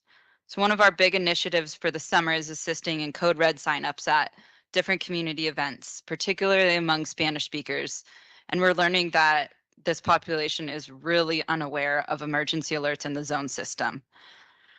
So this initiative is increasing preparedness and social capital in those under-resourced areas. So having a strong COAD increases community resiliency so the impact of disaster is lessened. By having prepared communities that recover quickly from disasters, we keep people housed, working, and contributing in Nevada County. So we're extremely grateful for the financial support from Nevada County and the town of Truckee that they provided in partnership with Placer County and the Tahoe Truckee Community Foundation to run this program, And we hope to see this program and partnership continue in the future and would love to see the COAD expanded to Western County. Thanks. And thanks for your help with the COAD and offering the piece of support for the Western County build out as well. Thank you.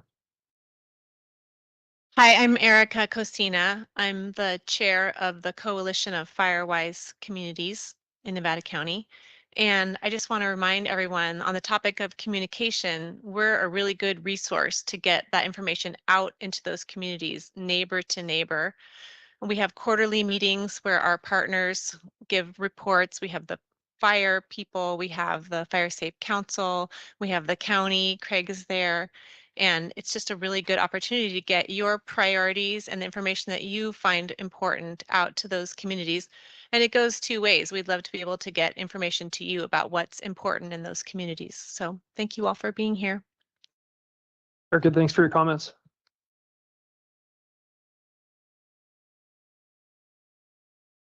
Hi, I'm Susan Rogers. I live in the city of Grass Valley, and I've been on the leadership group of the Coalition of Firewise Communities for 7 years. And thank you for the county for putting this together. I think it's been really helpful, a really good thing.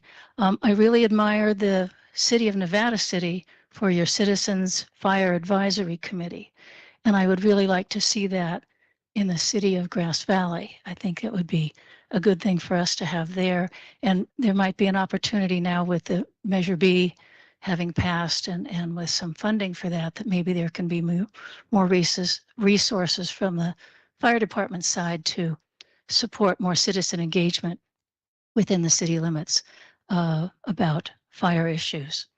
And what else? And Firewise, and more relationship between the Firewise communities. We only have 2 or 3 in the city, but developing more there, I think, would be a good thing.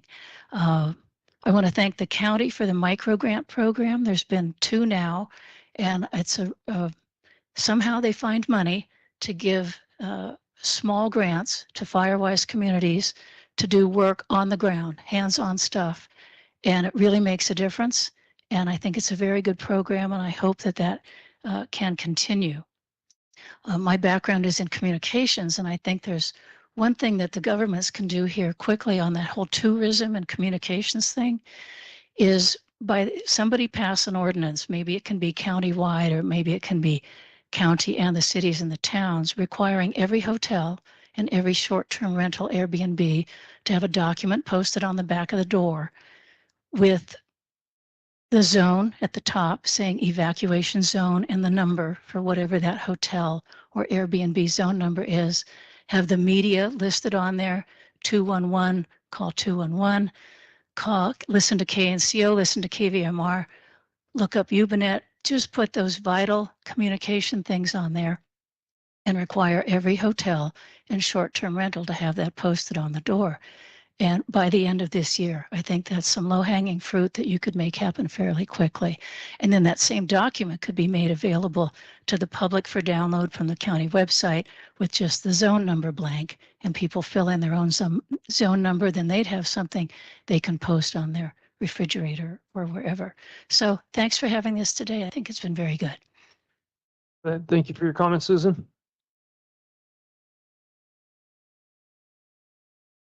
Hi, Dennis Lear, Alta Sierra, and realized that I live on a cul-de-sac, which I'm not real happy about at this point. I thought it was a great thing, but after hearing, my biggest concern is evacuation. I've seen evacuations in a couple of areas, and one of the things I've noticed or seen in Florida, they actually turn the roads into one-way evacuation roads. And I was just wondering if anybody has considered that and what it would take to incorporate that. Because you got a lot of people, and the first thing they're going to think about is to get on 49 or 20 and to get out of here. And I mean, all this other stuff is very informative, but evacuation to save lives, I think, is the key. Just something to consider. Thanks. Dennis, thanks for your comments. Anybody up in Truckee? Councilmember Henderson, anybody there near you? Oh, We do not have anyone here for public comment. Okay. Any other public comment here? Seeing none. Chair, we did not receive any written public A comment. written comment as well. Okay. Great. Seeing no additional public comment, I'm going to close the public comment period, and I'm going to bring it back to the elected officials up here, and we'll just start to my left with Councilmember Peterson, and I'm just looking for a very brief 1 or 2 sentence summary of today, and we'll move across the room. Yeah, I think anything I've taken away, and again, it's the importance of prevention, getting ahead of it, but also planning. We have to understand the whole system of prevention, response, and recovery. Thank you. I'll go away with one sentence. We are better together as a community when we work together for a betterment of our community. Prepare, prepare, prepare. I'm just struck by communication in terms of in between our agencies and jurisdictions, and how we communicate to the public is going to make a huge difference in how we handle what will happen. I've been thinking a lot recently, and especially today, about the power or the importance of relationships, and that our survival is really dependent on one another in, not only in topics brought up in this room, but pretty much every aspect of life. So just thinking about relationships a lot.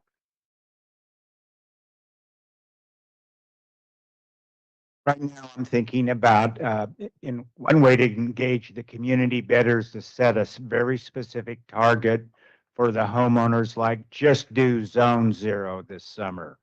All we're asking, and start the conversation that way. And if they want to go on and do the grills, the small size grills, great. If they want to do the metal fence, great. But start out with something that people can accomplish on their own and to get them engaged.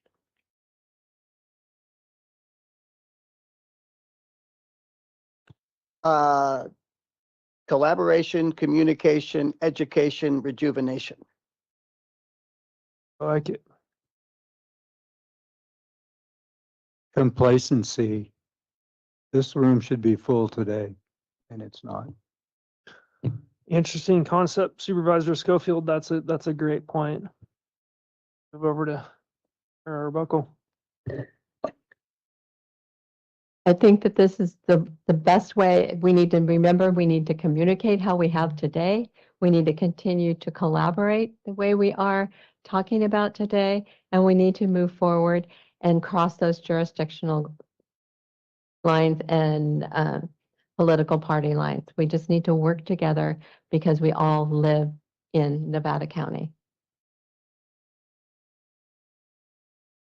I want to say that I'm really proud of how well we are all collaborating and communicating now, and acknowledge all the work that's gotten us here so far, and say that should make it fairly easy for us to go to the next level, because there is still more to be done.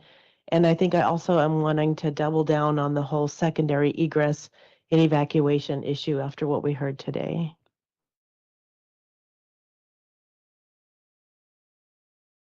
Look forward to working with the public on bringing the spirit of collaboration that our joint jurisdictions and emergency personnel presented here today. A lesson learned is that communication is a two-way street. It's as important to get input from the public as it is to have public outreach. This is a great start, and I look forward to more. Climate change is here to stay. So I think we got to buckle up, and I look forward to being the little community that did everything that we can do. They did it together, reimagined everything so that we could stay as amazing as we have been.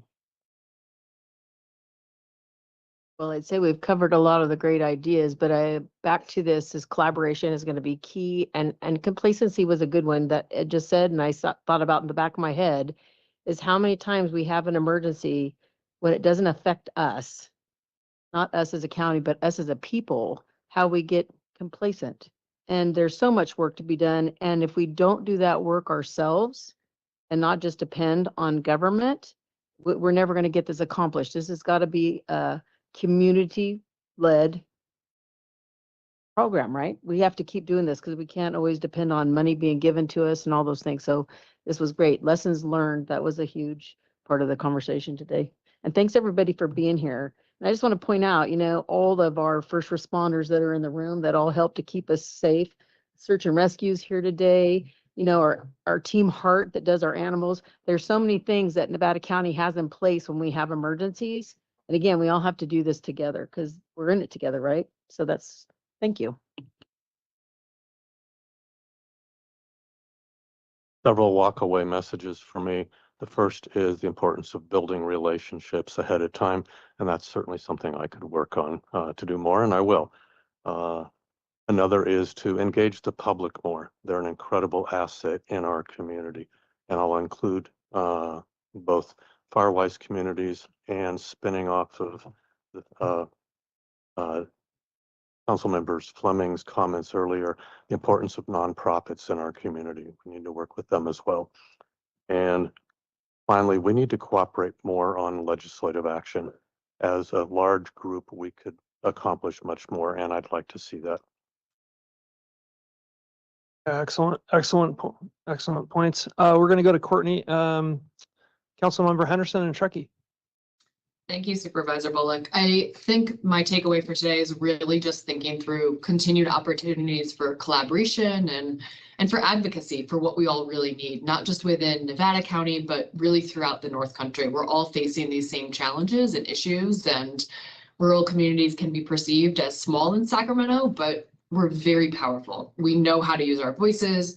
We know how to help our neighbors. We know how to help our communities. So I'm looking forward today as a catalyst for that moving forward for all of us. Thanks for your comments. Yeah, I think legislative and regulatory affairs, sharing that legislative platform, finding advocacy, connecting with our state and Fed delegates is absolutely one of the takeaways I'm seeing. Not necessarily a long term, but immediate. Like we can get on the phone and call them and talk to them and promote the concepts we've heard today. Kind of in closing, I just want to summarize.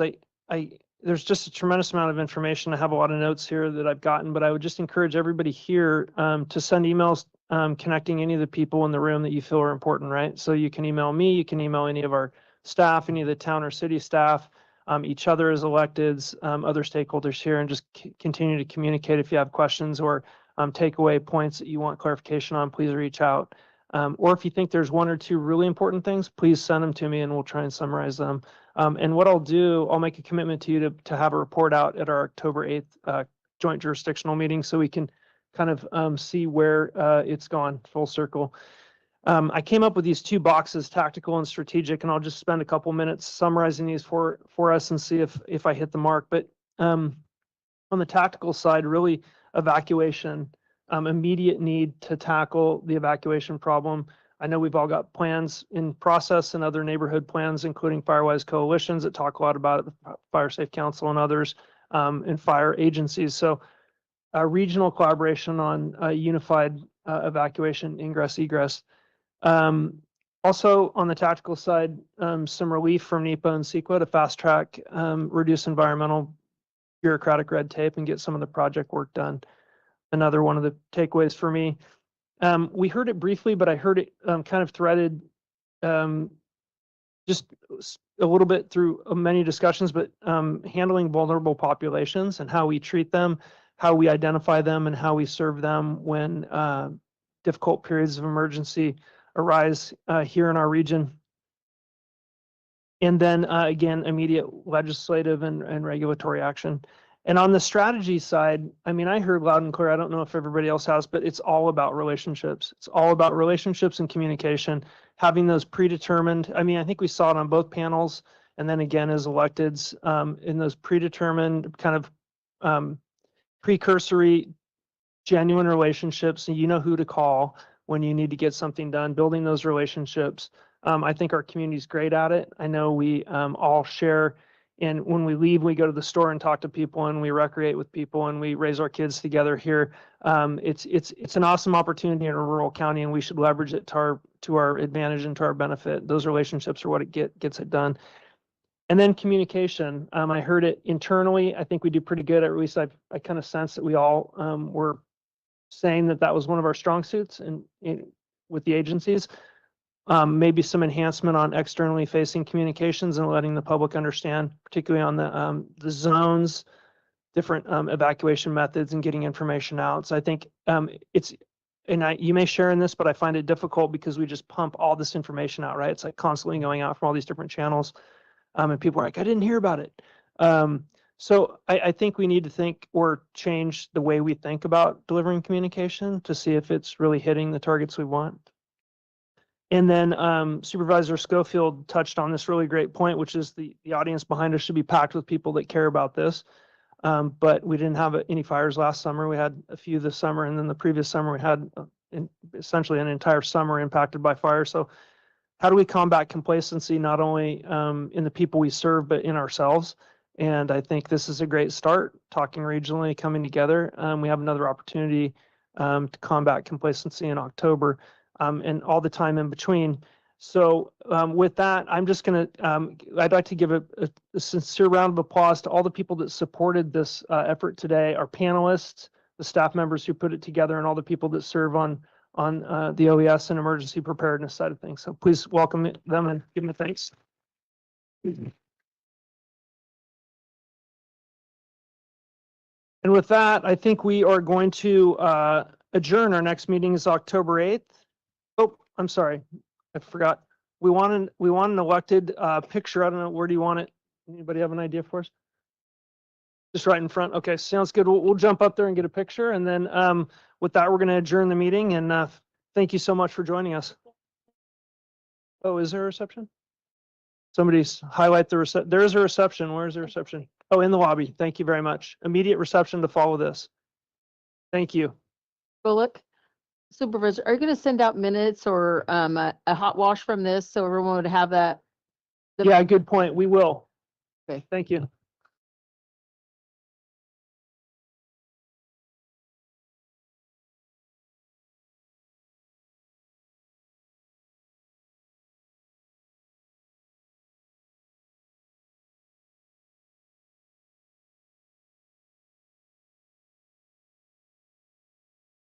Courtney, would you like to stick around for the, it looks like, never mind.